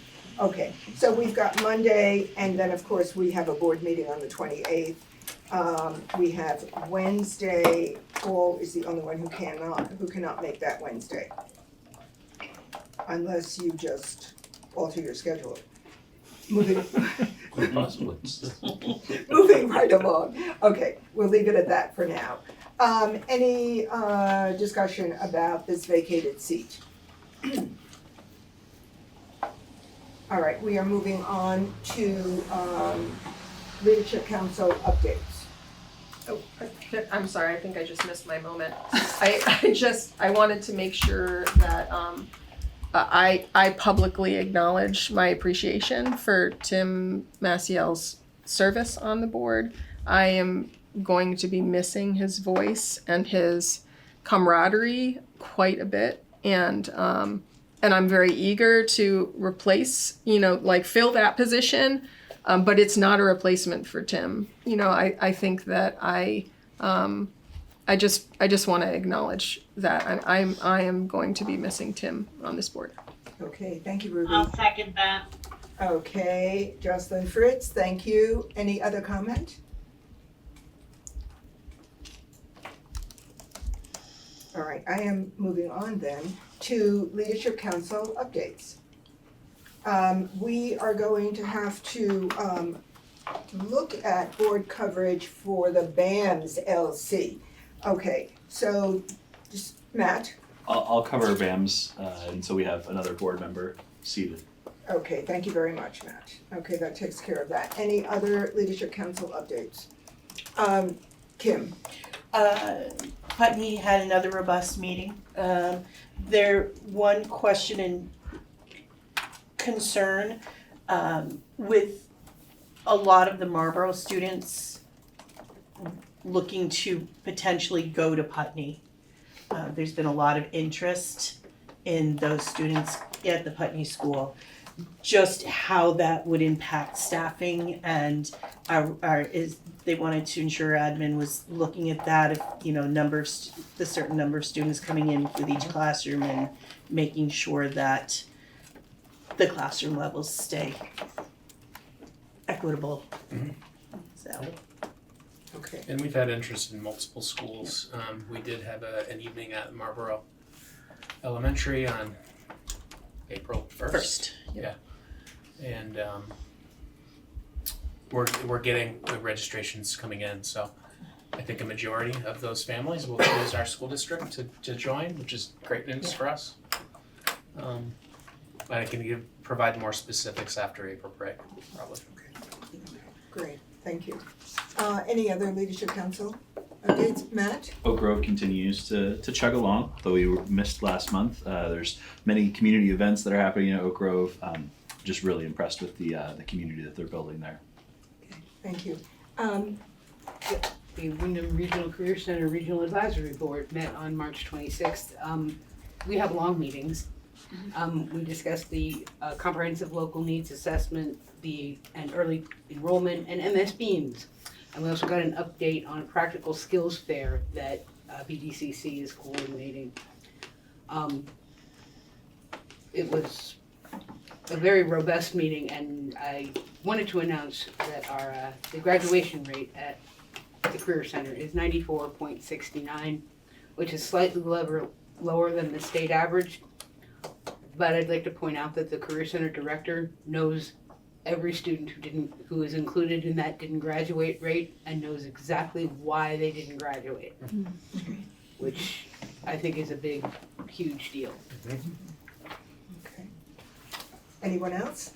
I was Paul? not able to attend the Academy LC due to illness, but I'll give an update at the next one. Okay, thank you. All right, and I am going to move on. Board subcommittees? Ruby? I think it was just warned or it's about to be warned. The Communications Council will be meeting next week, I believe on Tuesday at 10 a.m. and that will be a virtual meeting. And the primary focus of that meeting will be that we're poised to launch the survey. We're just facing spring break, and so we're not going to send it during spring break.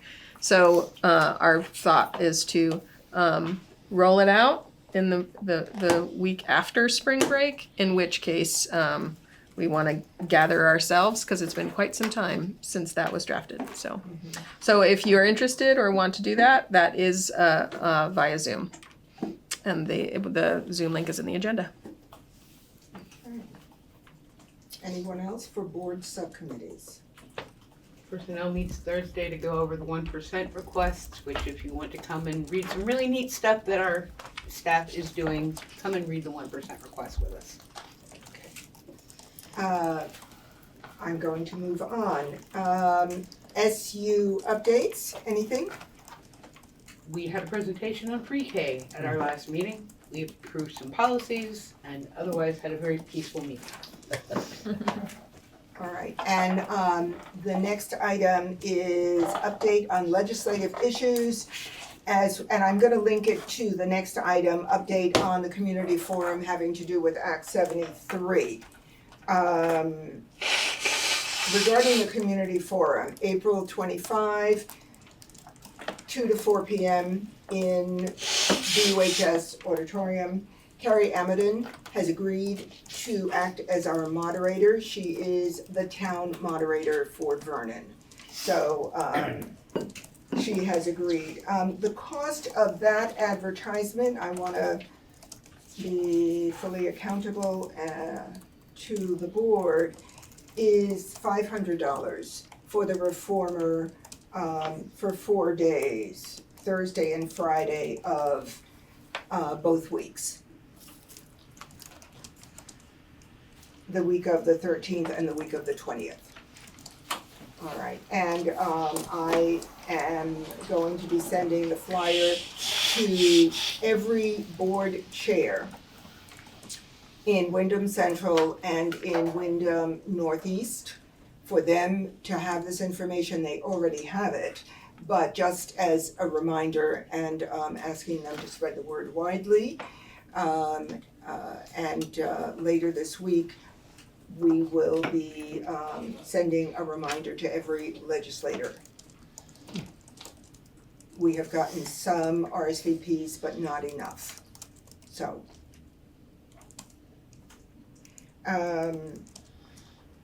any questions about that? Yes, Paul. I think it's a hugely timely forum to be a great time to be doing this. I don't know if anybody else saw just today, out of House Education going to House Ways and Means, apparently completely changing the plan. Just it's sort of, no, we're not gonna do the foundation formula till 2030, and we're gonna put all our eggs in the CISA basket. And, I mean, it's just, it feels like it's such a moving target. Yeah, there's been a lot of discussion and nothing solidified at this point that I've seen. I know I saw a statement by Scott saying that the foundation formula without the forced mergers wouldn't work well. So I know he still wants that. Okay. All right.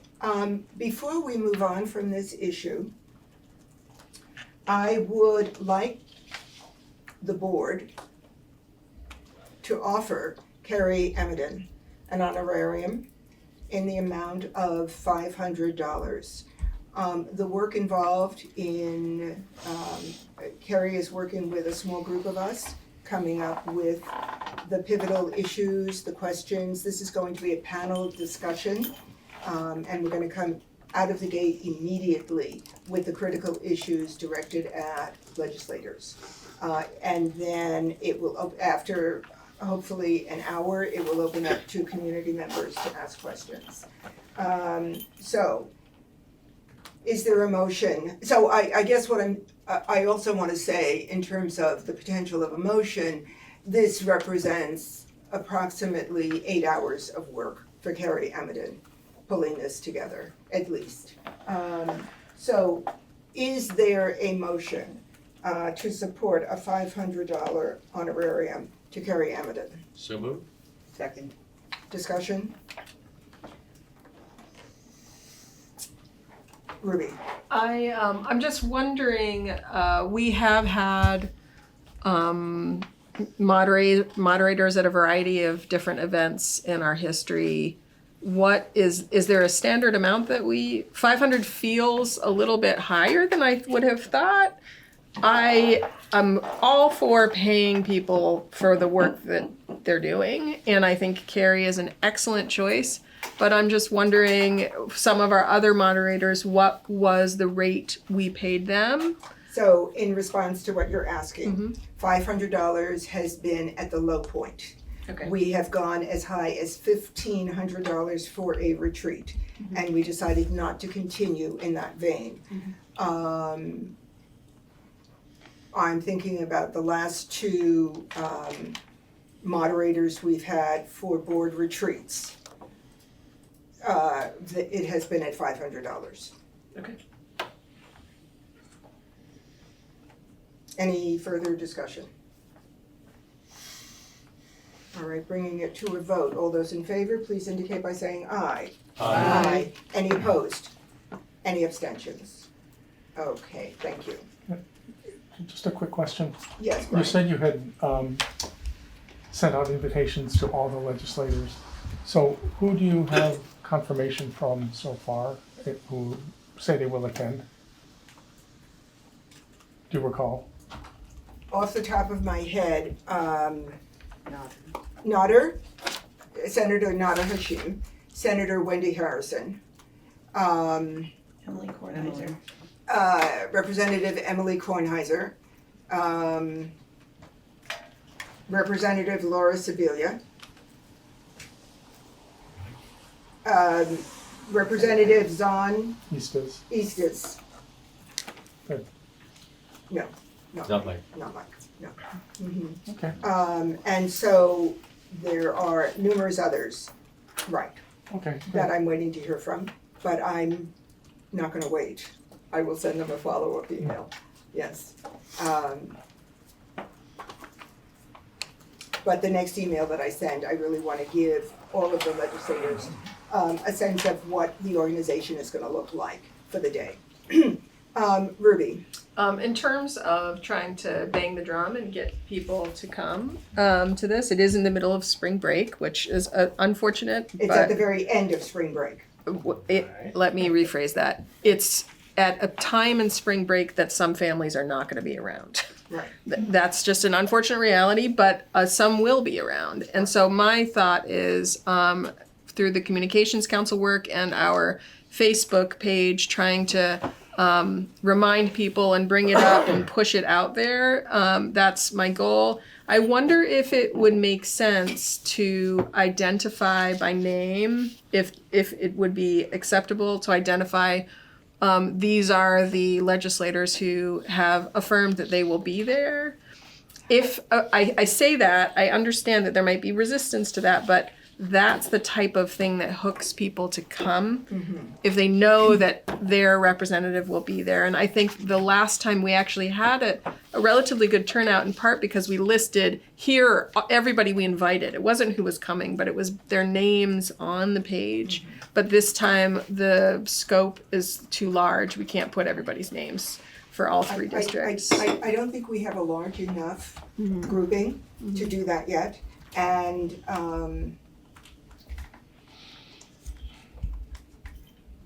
I'm a little hesitant to do that at this point. But open to discussion. That's just my perspective.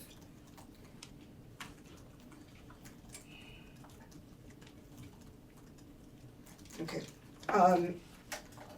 I guess I don't see the harm in saying who you have invited. Or it could be even as vague as legislators you've invited from, and name the districts or the towns or something. Well, every legislator from Windham Northeast, Windham Southeast, and Windham Central has been invited, for sure. Okay, they received a save the date, and then they each received an individualized invitation. Albeit the invitation was exactly the same to each one, but it was not just an address bar, with all their names across it. It was individualized. Okay, all right. Anything, by the way, did we distribute the flyer for? Yes. Oh, everybody has it, okay. Great, okay, thank you. And now we are up to letter F. It is, we are gonna talk about letter F, but in light of this evening, it is now 8:30 and we do have an executive session. This is a hard one for me to do. Letter G is a discussion of the board goals. This has been put on hold. This may very well be the third time. I think it needs to be put on hold this evening. It's gonna be a late night, no matter what. Okay. And I do believe April 28th is another presentation night, so I don't know if we're gonna get to it then, but obviously I haven't forgotten it. All right, so let's have a discussion about CIP goals and how these goals are developed. And the goals are related to the planning process for the June retreat. So we are coming up to that at this point.